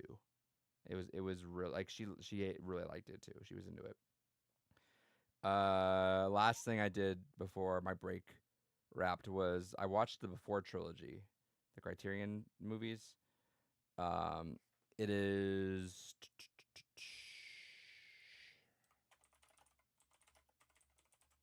you get the names. Ethan Hawke and Julie Delpy. I've had these forever, and I was like really wanting to watch them. Finally decided just to. I don't know what came over me, but that Sunday night I'm like, I need to do something. I need to knock this out. I don't know. It was calling me. Essentially, it goes through this couple, and each of the 3 films is filmed 9 years apart to show like the progression of where their relationship went, and it's very captivating because the first film is when they're both I want to say 22 or 23 years old. It's a serendipitous meeting, and it's literally all dialogue. Right? It just 2 people walking around. I think I want to say Vienna. I could be wrong, but 2 people walking around and just falling in love that night, and it's like very young lovers, like stupid, dumb, young love, seeing how that goes. Then 9 years later, you check in with them, and it's like, where they at 32? Well, they still have that passion, but like it's more matured now. Like they aren't as crazy stupid, but there still is some element of stupid to it. And then fast forward 9 years after that, and here they are as like this like much older and like begrudging and like kind of grumpy, but like it's real. So everyone, I think the common conception is that your favorite movie of the trilogy is essentially where your life is at the moment. Are you young and dumb and you're like all full of like that whimsy? Are you a little more realistic with it, or are you kind of like at the tail end of it and you kind of know the real side of everything? Uh, People were saying that it's not. I think after I got done, I looked up a Reddit thread discussion. It was literally the top comment was like, or the top post was, "This is the one series of films I would never recommend to binge." I'm like, huh, oh well, my bad. Because I get it though. It's like even like a day or even a week, like watching those films and letting yourself marinate on that and then come back. I think that time could be good, but I've always just digested stuff better and binge. You know, remember there was a Meg 64 when they first put out the version 3 after so long. I had a friend who was like, just take your time, like watch an episode a day because there was only 6 episodes. Like, been waiting for years. Don't binge it. Just watch an episode a day. Let it like.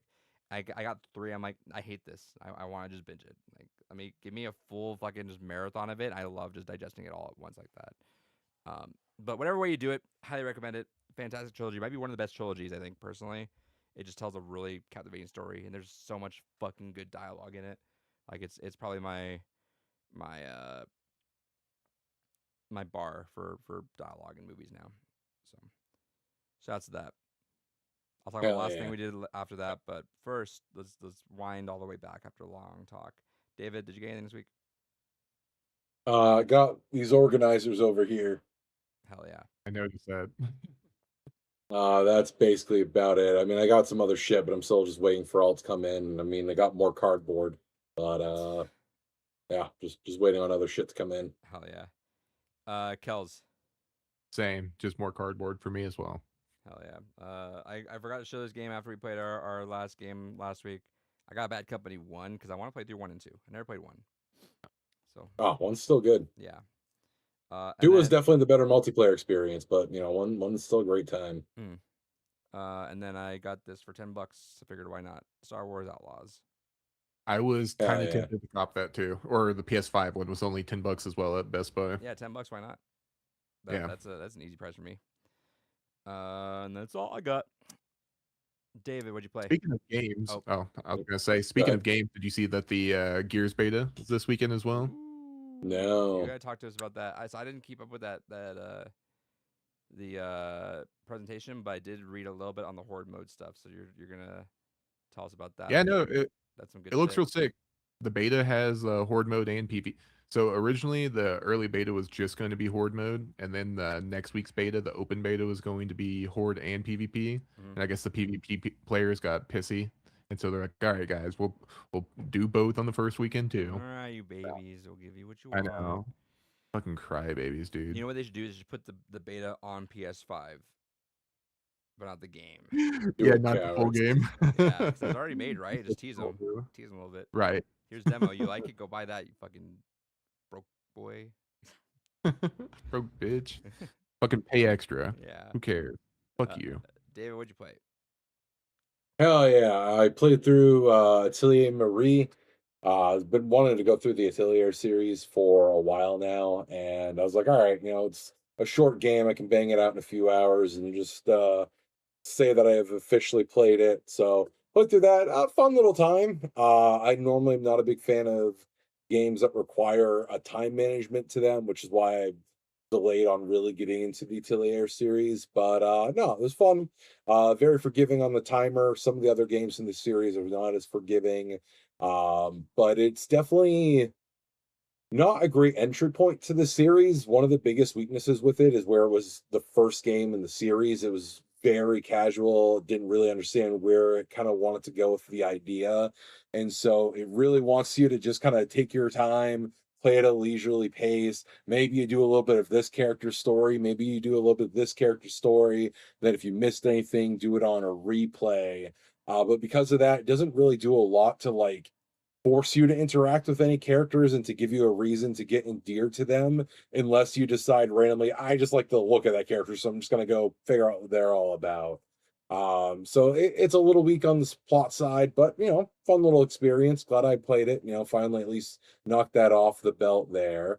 Um, Gonna be starting up Chain of Memories here as well in a little bit, but wanted to at least bang out something from the backlog before I started gunning through all of Kingdom Hearts again. Nice. Kels.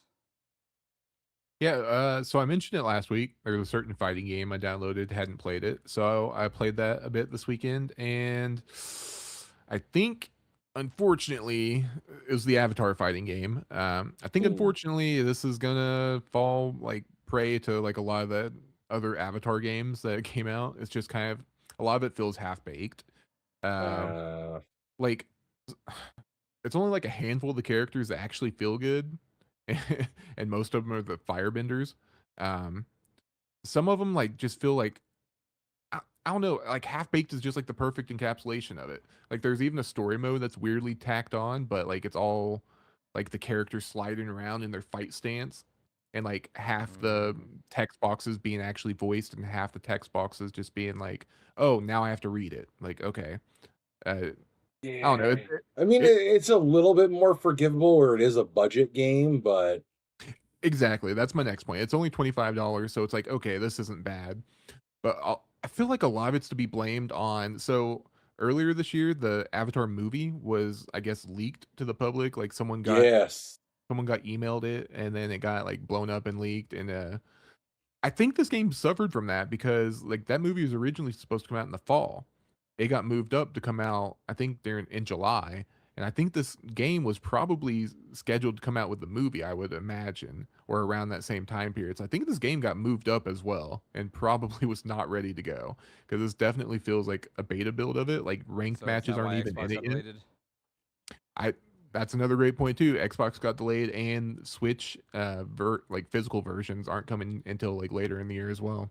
Mm-hmm. yeah. October coincidentally as well, whenever the movie was supposed to come out.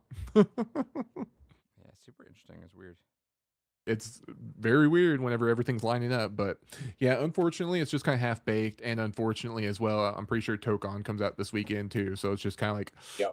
you missed your chance to catch me. Like if you would hooked me in, brought me in, and the game was solid, like I'd be playing you for a while. But since I kind of want to put you down now, right as Tokon's coming out, if Tokon's a hit, it's a hit, you know. Mm-hmm. But Yeah, yeah, and that's why right I've been. now, on the hype of Doomsday, there's no way people aren't going to be just clamoring right into it. They're also doing the smart thing too, where they're like integrating like costumes from like other properties. Like Insomniac Spider-Man is a costume for Spider-Man in Tokon. It's like, Yeah, all right, y'all know what you're doing. Right. You're doing the Marvel Rivals thing. They know those bastards, They're and they nowheres. got me. Man, they fucking got me. they can't keep getting away with it. I keep seeing funny memes of people playing the Tokon beta, and they're like, "Oh man, Arc System Works just must have hated Dragon Ball Z fighters." Well, it's so funny because I've been watching a few fighting game players kind of go through the motions of the Tokon betas, and kudos to Arc System Works. It seems like they've really genuinely taken to heart everyone's kind of feedback from every stage of every beta because they've changed the game radically since it was first shown off. Right. Yeah, no, that's what I've been getting from everything I've seen too. It's just like there's dramatic changes every time the people get their hands on it, which is really interesting to see considering that we're now finally getting it. So it's like, will it be similar to like what was last seen, or is there going to be another big jump here? Right. But we'll see. But that's why I've been playing. What about you? What have you been on? So, I finally played a video game. You Oh my did. I did it. god! I went through and played through Campaign Evolved.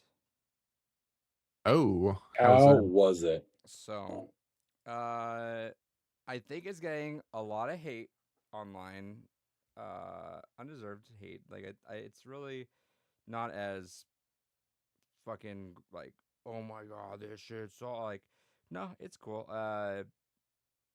But it does feel like a test run of them trying to tinker with Unreal 5, because there were cutscene issues. Like there was cutscene slowdown, which is egregious. Ugh. There were some times where the cutscene didn't even fucking show. Fuck. Dude. That was an issue I read online too, like on Truth or Reconciliation. Cutscenes didn't show, and so I got worried that it was going to be an issue. We were like, I restarted my game and this and that. I'm like, all right, cool. I deleted it and reinstalled it, and it was fine after that level. So no more issues. But that was kind of annoying. People don't like the new dialogue, and I chalked that up to half and half. Yeah, there are some lines that I vividly remember. I'm like, oh, that line was. I remember it being a little better, but also I think that's a lot of that rose into like you just don't like it because it's new, you know. Which is again, either stuff is valid. You can hate for whatever you want. If you're stuck on that end, that's fine. Whatever. Don't mind the cutscenes too much. People were like play about the cutscenes. I don't really mind. Definitely reimagined. I liked the new additions. So like for example, there are hunter flood creatures in this game now. So you got to fight that. The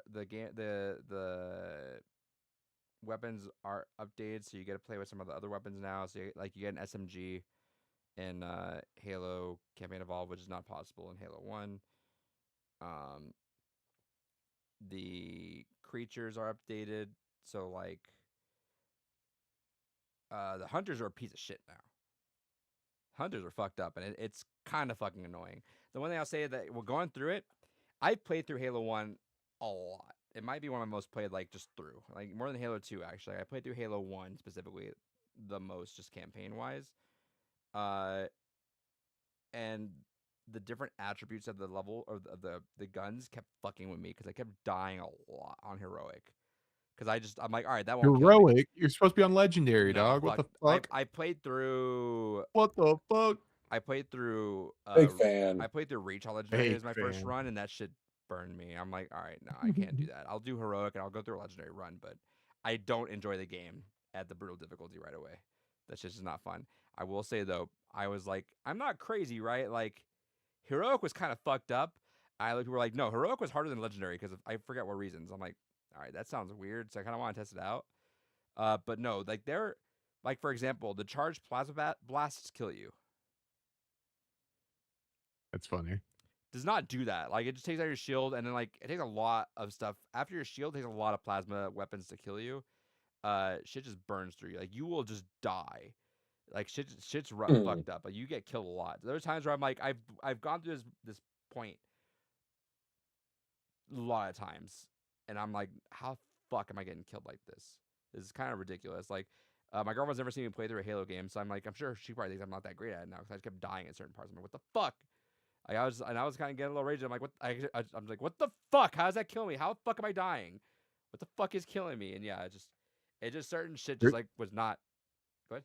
There's always that one jackal up back in the corner with a sniper rifle that just has a bead on you. or needle rifle in this shit too. Like like they all kind of fuck with you.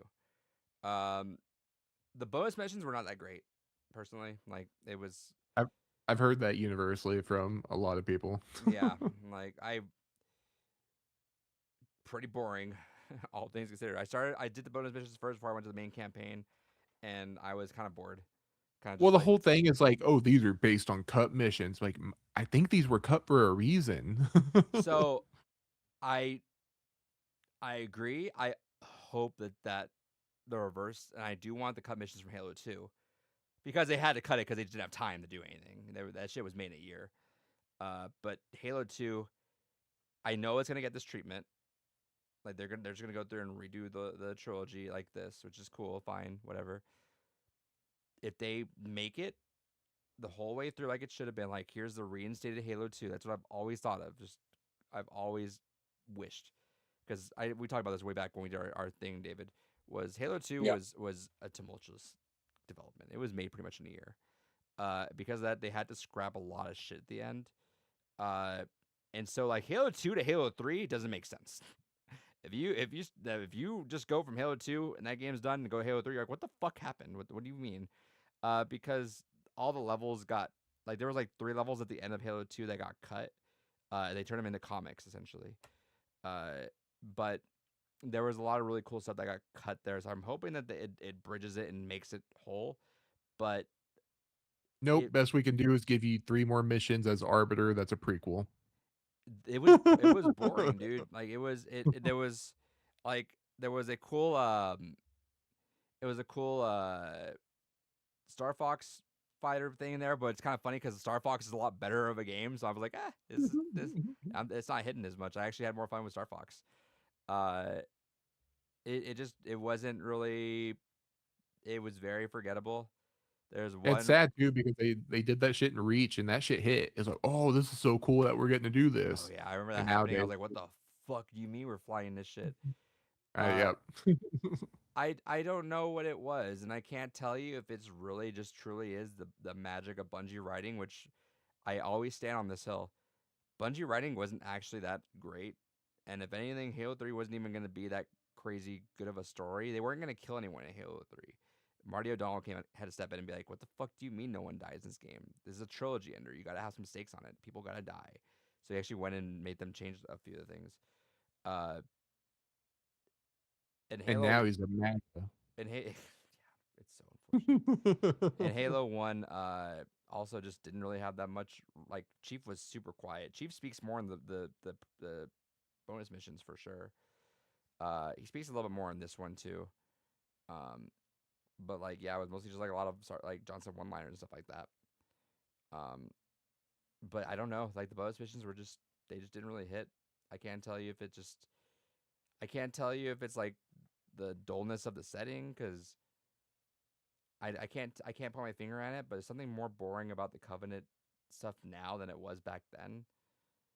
Um, if it's the dullness of the environment, because like they're pretty, but I don't know, dude. It's so bizarre. I can't pinpoint why it's just not as fun. Uh, In my head, it's because like I know like I can't speak for you, but me going into it, like if I were to play the game, it's the whole time I'm going to be comparing it not to how the original is or how the remake of the original is, but to how my brain sees the original, right? and so And my I would brain, like to think that, but I went in to those first, and because those are first, and I've never played the campaign involved part at all. I went into it almost like a new Halo game where it's like, all right, I have all these weapons. Like it doesn't give a shit about like, all right, we only have these. Like you fight brutes, you use brute weapons, you use all the weapons that you weren't able to like in Halo 1. So I went into it almost like a new Halo game, but just and I'll go back to your point on that because yeah, I don't know, it didn't click.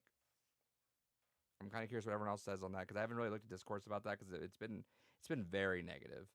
Uh, which to be fair too on that end, I mean, the you're average opinion I've seen is just like, why are we here? Like, okay, did we need this? Like, you know, and I was firmly on the whole like we don't need it.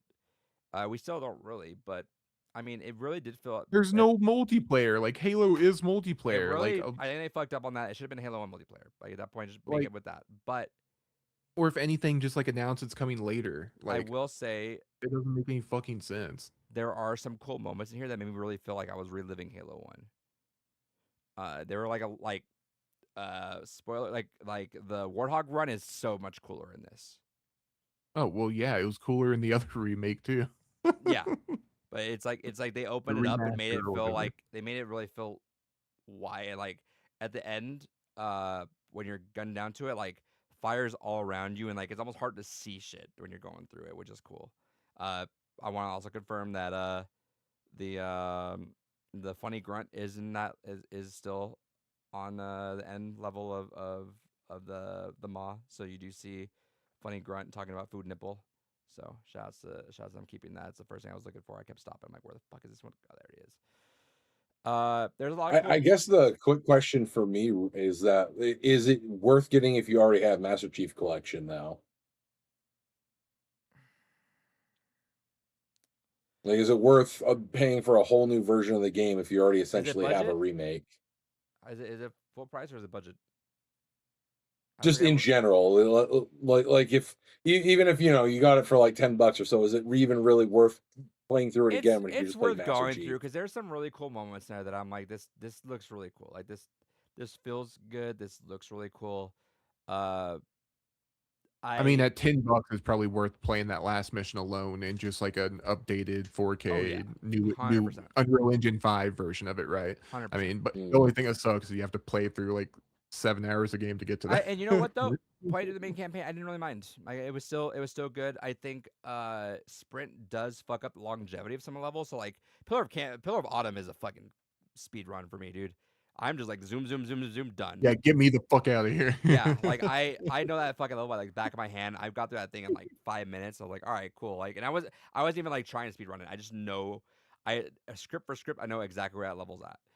Uh, there are a lot of really cool moments there, and I will say like landing on Halo is so much more brutal, and like you know how you would go back in games you're like, damn, like you go back, you're like, man, when I remember playing that game, it looked real, but when you go back, you're like, it's really 4 triangles. This made me really feel like, oh, Yeah. this is what I thought it looked like, and it really feels like that now. Like, This so is literally the last time we've seen the flood since Halo 3. Or I guess Halo 3. damn, The only other time we've seen it is in multiplayer, like skins. that I didn't even think about that. That's crazy. And which the flood are fucked up. Like they look like a lot more like obviously, right? You're gonna have the visuals on that. So like I zoomed in and look at it, I'm like, oh, that's fucking terrible. They're zombies now. Like, you see the fucking face of people now, like on there, which is cool. But like Halo, for example, right? So iconic. I know David, you only went through it once, but like everyone knows that like the feeling of landing on Halo when you first play is like a game changer moment for everyone because you go from like Mm. corridor shooter game, standard shooter stuff, to just vast open world. Like, and it's not open world, right? But it looks just you can just walk around, which is crazy. Well, the thing is, it's an open skybox, Yes, or it gives the appearance to, and that's what gives it its large nature. right. But it's no longer like confined, right? So you have like all this stuff to it. But like remember when like the whole pod dies, like that Hmm. the cutscene going into it like shows some of them flying out of it as like the door opens, and when you crash into it, like there's a whole thing, and you see bodies around there. The trees are on fire now. Like it gives you like what you imagined it to look like on that end, which is cool. I like that. It feels more in tune with what it should be now. Um, there are a lot of really cool moments like that. Like, and the one they always show is the silent cartographer, right? That fight at the beginning of that level looks Yep. fucking incredible. Yep. Looks incredible. Um, but yeah, just there's little things here and there that just feel a little funky, and it could be just because my brain's not used to it, right? Because like I said, like this game, I know every nook and cranny. I know the funny part too that I actually really enjoyed is that when I see a new nook and cranny or I know where to look, I'm like, there's probably a skull here. There was a skull there. There's probably a terminal here. There was a terminal there. Like you kind of just know, just having like all those times where you didn't really have many games, so you just decided to break the game, break the levels of the stuff that you did have. You just go around, everything is still like, yeah, you know your way around, so you figure it out. So I'm going through the game right now, and I'm skull and terminal hunting through all that. So I'm on Truth and Reconciliation. I got all the bonus missions done because I didn't want to do those again. Bonus missions are done, and 2 levels are done. I'll probably go through. I'll see. I kind of want to attempt legendary. I'm curious uh to see about a lasso run on it because people did say Hell that yeah. heroic was more intense than legendary, which again doesn't register to me. Um, maybe because you're just naturally more cover shooter in legendary, but heroic you still know you can kind of run and gun a little bit. And I heard the remix campaign was cool, so I need to go through that too. I haven't touched that yet. I'm gonna get all the skulls first. I do think it's worth going through just out of curiosity. If you're a Halo fan, just go through it and try it and see it. It's worth checking out if anything. I almost want to go through it just purely upon reminding myself that this is the first game that we've seen the flood in quite a long time. Because that was always like a very formative moment in gaming for me. It was like one of the first like I actual was horror moments I in was gaming. telling the girlfriend the lore behind that because David, I'm sure we went through that too, but it's been so long. So like the recap is that Yeah. Yeah. the flood was a twist. There was no marketing on the flood. There was no word about the flood. Nothing in trailers or anything. and even the player manual, like the guide, didn't even talk about the flood. So like those guides that tell you like, hey, here's a whole page on the grunts. Here's like what they are, yada yada. Here's a whole page on the jackals. Here's a whole page on the elites. Even the manual just doesn't even tell you anything about it. It's a full on just like twist, and that when you go through, especially as a kid, you're like, what the fuck is this shit? It's really cool.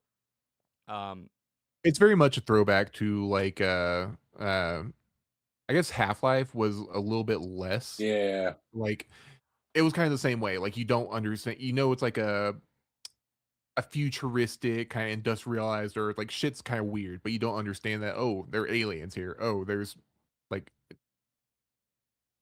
techno magic, I guess, going on type shit. It's kind Right. of like buried under like that thin layer. Right. But yeah, no, and then like they throw a lot of fucking enemies out, so that makes those those moments in Halo 1 where it's just Covenant and Flood fighting. It those things look Mhm. like a war scene at some points, dude. Like there's just so many fucking enemies.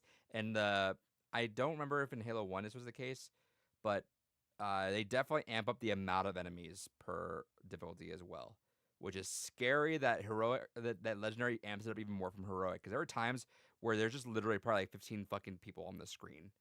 There's a Jesus. mass amount of flood and just Covenant just duking it out. Even Cortana was like, maybe we just hang back here and take the stragglers out. I'm like, yeah, you know what? That might not be a bad idea. Uh, but yeah, I think the hunters are a piece of shit now. The hunters aren't as fun, even though like they're more menacing, which I appreciate. But I feel like it overstepped it now.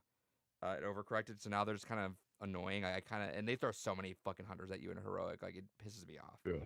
I saved rockets at some point just because like I just want to rocket the fuck out of them. Which takes like 3 rockets for them still, which is a lot. But like in Halo 1, they were the easiest motherfuckers. You just dodge them and just one shot them with a pistol and they're dead. But uh, they just want to shoot fuel rod cannons at you constantly, and you can't even flank them because they're just shooting shit at you constantly. Uh, but yeah, no, I still had a good time with it. I still appreciate it, and like there were certain moments like I love Assault in the Control Room, and 2 Betrayals are like 2 of my favorite levels of all time. Um, and it's funny how we all know this, right? But I think it really felt it here where Halo is really just half a game, just mirrored the whole last half of the game. Yep. Because you're playing through uh, the 5th level, essentially the 3rd level, and the 1st level in mirror mode for like the last half of the campaign. But still super dope. I did hear this, and I kind of also agree. When you go to settings, turn down the game audio, like turn on every audio except for the music, down like 2 sliders, and leave the music at 10. So you get a little more of the music part on, because it just felt like the music was kind of getting drowned out a little bit at the point. And you've heard most everything. You get some of the remix lines, but I mean, you're fine. Uh, Music is still good, still so good. Like there's parts where it hits and it's just fucking amazing. Uh, but yeah, I recommend it. It's worth it still. It They definitely need some more work on Unreal 5 because the performance was not where it should be. I was hitting some slowdown in gameplay as well. I feel like that's every developer's issue with Unreal And 5 there's already ever. Unreal 6. Like they're already trying to advertise like, bitches, we haven't even fucking got used to this one. Let's relax and chill for a little bit. Halo 2 is the one where they need to land on their feet. I'm genuinely a little bummed. Halo 2 is my shit, so Yeah, no, Halo hopefully 2 they do. is the game. It is it yep, up there. Is the number 1 game of all time. Do not fuck that up. I think people were saying, I kind of agree. Just don't even touch the cutscenes. The blur cutscenes are incredible. That's fine. Leave the cutscenes as is, because the cutscenes in Campaign Evolved don't touch the ones that Blur did in Halo 2 Anniversary. Still, like, leave them alone. They're fine. Um, but I'm sure they're gonna do everything again on that, and they better include multiplayer, because yeah, multiplayer is a missed opportunity. I don't know why they left it. Like, I don't know why you would leave Yep. it just for us to stick on Infinite for. The only explanation I can think of is like there's supposed to be like a free to play like online cross platform Halo multiplayer, right? That's the only like reasonable like explanation I can think of. Yeah, but I mean, yeah, because Like Halo, I liked like Halo. Infinite, but Mhm. I think we're past it now. Like we gotta, the collective didn't really care for it. You guys were too slow on content, so let's move on Well, from that. too slow on content, and you completely fucked up the multiplayer aspect. Like there weren't even levels to start with. Yeah, Like you literally just didn't level an account. Like which I appreciate, by the way. That Gears is very much like we don't run doing any of the microtransaction bullshit. Like you're getting everything unlocked. yeah. So should that I guess take us to the news? Is that Let's hop into how? Gears. Yeah. So we got the Gears announcements. We have the beta coming out. Closed beta this weekend. Open beta next weekend. As we yapped about earlier, both modes, both multiplayer modes are gonna be in there. So Horde Siege is the big new mode. It's Horde times 3. It's going to be a big map with 3 squads of 4. So 12 players all together that you'll have objectives interweaving throughout the map. So you'll come together once in a while to help out and take down a big raid boss. But I think they confirmed that one's 30 waves. Oh So shit. that could be interesting. Be a lot of fun. I love where I appreciate Horde's like more uh polished. But there's something about Gears 2 being so clunky and like funky with that, you know, how you had to like cheese things a little bit to make it work, that I appreciate. I actually I don't know, maybe you guys are down for this. I think I mentioned this before. I still have I'm gonna go look at it right now actually. I still have a handful of Gears 2 Horde achievements that I need until I'm done. And I want so bad to knock these out. I think this would be fun for us to do sometime. Yeah. I need to find. Well, that's what I was thinking also. I think E-Day is going to be a whole lot of fun for shit like Yeah. that too. Just go achievement hunting on it. Yeah, Especially if everything's just going to be available, like everything's going to be tied to like challenges and medals and shit that you can obtain. yeah. I remember in Gears 3 I was all about that. Like I played the fuck out of Horde mode in Gears 3 just because the rewards were so good for it. So that, and I liked it too. I liked, like, my favorite thing, for example, in Gears 2 Horde mode was like playing the shield right at a spot where enemies couldn't actually walk through, and Yep. just gun that. I don't know why that was like just so fun to me. I was like, oh, I love this. This is great. I'm gonna cheese the fuck out of these guys because fuck them. Well, Uh, then they kind of start turning it into like almost like a tower defense too. yeah. Like just set up your traps and they walk through the pathways and get slowed down. You murder them, blah blah blah. So I need, I need I have 4 achievements left in Gears of War 2. Icy Dead People, which is complete waves 1 through 50 on a Snowblind map pack. I apparently got through like wave 25 to 30. Reached level 40 in multiplayer and complete waves 1 through 40 on Memorial map in Horde. And reached level 50 in multiplayer and complete waves 1 through 50 on Nowhere map in Horde. Damn, it sounds like you didn't play Horde at all. Yeah, no, I didn't at all. My bad. There's a lot of achievements in this game. And then Seriously 2.0, which is, we know how those are. Yeah, You know. yeah. When you get the E-Day one. I'd be so down to knock out some Horde mode stuff. Dave, I think you might. I love hard mode game Yeah, I was mode. gonna say, So yeah, that's kind of that's probably your realm, right? Because it's not too far off of like an EDF thing, right? Where just onslaught yeah, enemies, just gun shit down. yeah, that's 100% on my alley. Plus, you're playing Fist Bump the game. True. I am a little bummed that we never got a Marcus Phoenix collection.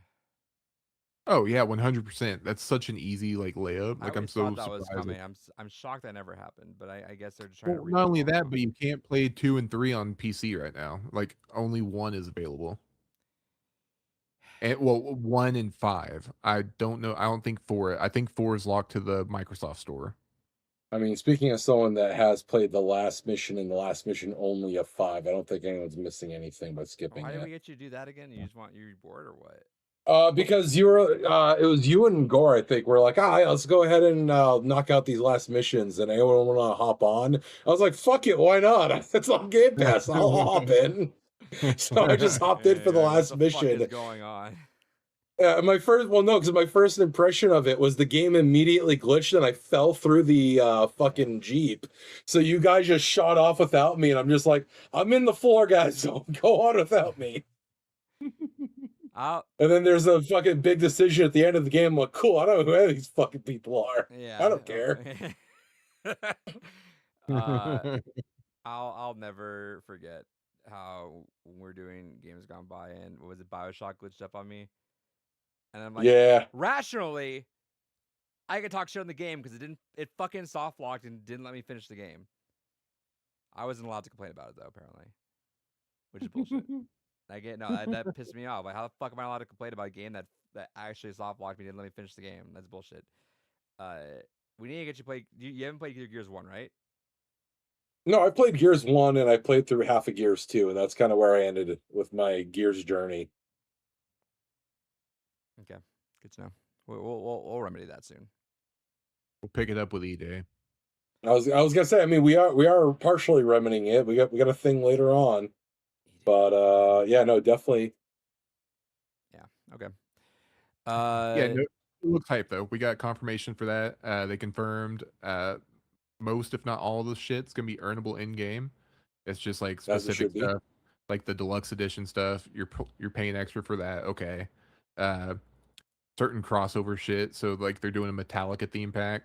That one you have to pay for, and I guess they're doing a charity pack. They've already confirmed one, It's and I charity guess they're pack, gonna is be Metallica pack, and then the upgrade the edition or deluxe. whatever. Yeah. Yeah, Everything else is good to go. good to go in the sense like you can earn. There's gonna be a store in game that you can spend money on, but you can also earn that currency through doing the challenges and doing your regular playing shit. It's probably gonna be a grind, but I mean, it's the option's there, and as long as that option's there, it's all good. Yep. As long as you're not paying for like XP boosters or some bullshit, you know. Like I'm Yeah. fine. See, that was always the fun thing in old Gears games. Like whenever you seen someone with like the cool camo, you're like, oh shit, they fucking did something for that. So Dude, I just hope there's shit tied to progression as well. Halo Reach, dude. Dude, the grind for inclement weather was fucking real. I Inclement weather, or even to get the haunted helm. Like you see someone with the haunted helm, you're like, oh I shit, got that's an I got inherited, everything bro. I could, I think, in that game if I recall correctly. And dude, like I'll remember, like, it was like late at night. I finally got it. I hit it. I felt so good. I was running around everywhere. I'm like, I'm never taking this shit off. This shit shows I know life. This fucking game. Oh man, those are the days, dude. Yep, 100%. So I'm hyped for it. I'm really hyped. As long as they do it good, and from what we've seen, it all looks good. Early reviews of the multiplayer modes look good, so I'm all for it. Nice. Well, shout out to E Day. You get any other news? Yeah, for real. Shout outs. If only I they could. can't think of anything else that really happened. Let me go check. Kind of a quiet week. We kind of need one right now. Oh, EA got sold. Oh fuck yeah, Jared Kushner and the Saudis. Yeah, EA eventually got Interesting. sold off for 55 million or billion. Billion? Yeah, billion BBB. Couldn't have happened to a better company. Right, fuck them. After laying off Battlefield 6 devs, EA boss Andrew Wilson's bonus rose from 8 million to 38 million thanks to the game's success across all milestones. Love to see it. Microsoft is bringing Xbox 360 games to PC. Let's see.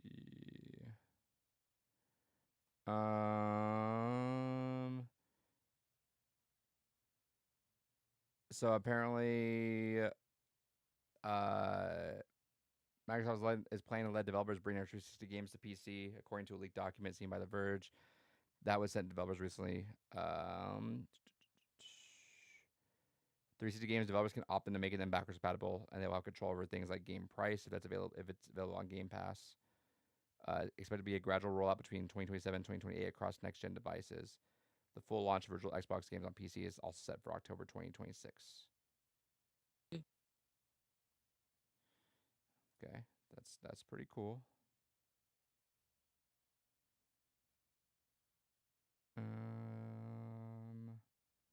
I think that's about it. Yeah, nothing too big. No one's getting fired this weekend. Yeah, maybe next Or week. last week, I guess. Yeah, maybe next. They decided to let everyone have a freebie because of Spider-Man. They gotta afford the tickets. Everyone's too busy. And then yeah, there was that thing where PlayStation's doubling down on not doing discs. So Yeah. we'll see. Yeah, and it was There's been more rumblings. supposedly Microsoft wants to do them, so we'll see. right. I think That's a big that fact. if they're smart, they would be throwing that out as like a fake leak just to see what reception is. Right, just see what the feedback. Yeah, just leak it, see what people are saying. If it gets good feedback and like looks like it's promising, then fucking do it. Well, I mean, I don't see how that gets negative feedback, right? Yeah, who the fuck cares? Yeah. Who cares? Give me digital. I don't like this. I mean, that's what Sony thinks. Yeah, actually, unfortunately. And Sony thinks that, and that's the dangerous part. Sony thinks they have the numbers to confirm it, so that's why they're not backing down. Is they're like, yeah, but it's that wild thing where during the investor meeting they had, they did kind of backpedal a tiny bit, because they one of the investors like, okay, but like we got like another generation coming up here down the line. What's going to happen when we're getting ready for the next gen and people want to carry all over all their shit that they already have? People are going to have established libraries. You're going to go ahead and say, no, you can't bring any of that over. And Sony's like, well, we're in the early stages of kind of looking into that, which tells me that Sony honestly were just outright willing to say, no, if you had an all physical library before, fuck you. Yeah, that's kind of what it reads like. And honestly, like that, all the more reason, because like again, that's I feel like at this point we've long established that backwards compatibility is kind of a must. Like the last console generation was heavily kind of decided by that everyone has to do that. Nintendo did it, Sony did it, fucking Microsoft did it. There was no one had an excuse not to do it with the last gen. So going into this next one, it's kind of one of those things where it would be wild to go ahead and suddenly have a console that says, no, we're not going to have backwards compatibility if you were a customer that decided you wanted physical media. Yeah, no, that's incredibly wild. It's an incredibly brazen move to do as well. At least Microsoft from the beginning, we're kind of like, we're going to look at a way for you to digitize your physical games. Where it's like, it's still shitty, but like, all right, you at least preemptively were thinking about it. From the sounds of it, Sony initially was willing to just be like, fuck them. Figured And out. honestly, I think it could genuinely swing the next console gen. Like, this could honestly be one of the things that truly shoots them in the foot, because PlayStation 5 owner that is told, yeah, you can't bring your library forward to the next console, asshole. What incentive do they have to stay with Sony then? If you're the typical gamer that buys 1, 2, maybe 3 games a year or so, and you can't bring your physical games over to the next console, why would you care about staying on the console you already have? You can't bring your console game and console over anyways. May as well just sell it, get the fucking other console that also has an easily cheaper library to get a back catalog for, because the Xbox copies of games go for so much cheaper than the PS5 and Switch versions. Right.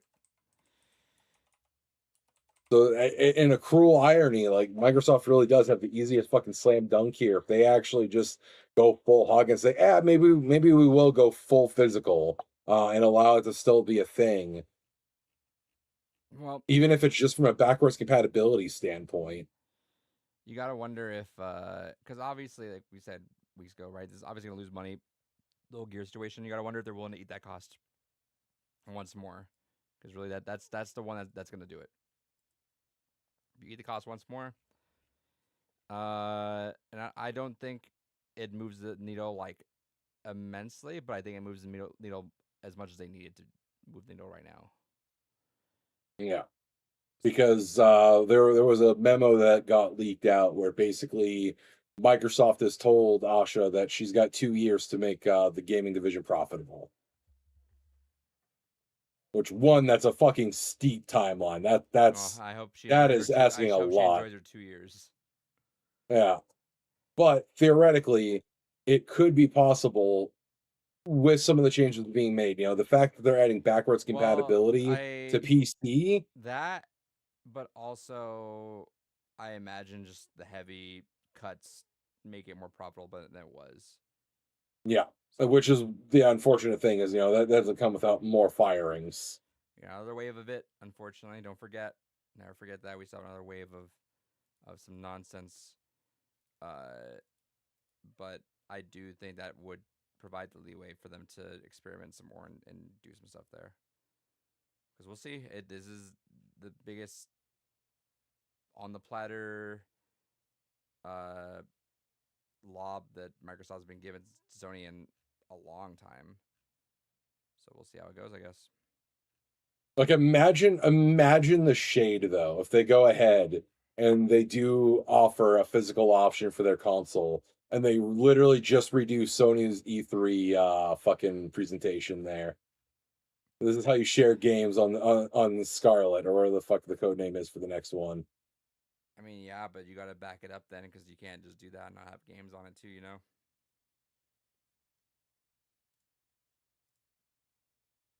I mean, that's got to be inevitable, anyways. Like with how long games fucking take, I think people expect that it'll be maybe a year before an actual console seller hits a fucking console. It has to be Wolverine, right? Is that when's that coming I don't out? think that'll be cross gen Oh, cross-gen. because if we're looking at launch windows for the next games, like or for the next consoles, like they're the only thing that would potentially be cross gen at this point is, I mean, obviously Elder Scrolls 6, I imagine, is gonna be cross gen, Call of Duty. but Call of Duty will probably be cross gen just because they're constantly developing it. But Sports games, but yeah. you know, we'll maybe have the fifth Last of Us remake. Maybe. What do you mean? As long as it sells. It's true, we will have the fifth Last of Us remake. Yeah. I Yeah, don't know. that's their solution to it. Instead of making everything backwards compatible, they'll just remake it and sell it to you again. That's what they're doing. Yep. Well, I mean that's arguably what you would have to do on the PS5 platform is just fucking go ahead and all right, here you go. There's no backwards compatibility because there's no physical disk drive. Enjoy, asshole. Yep. No reason to make it backwards compatible when or re-release it when we can just resell a whole new version to you again. Unfortunate. Here I am doing it. Couldn't be me. All right. Well, that was it for the podcast. Yeah. David, what would you do if let's put you in a situation. Someone kicked your dog. Someone kicked my dog? Mm-hmm. I'd wonder where the fuck I got a dog from. Ooh. It's a good one. It's a good one. I'm fucking hella allergic. I love dogs. I Okay, can't someone fucking kicked your physically cat. be around them. Oh, I'd fucking break every bone in their goddamn body. Thank you. All right, cool. David condones violence. I do. But never not. Yeah.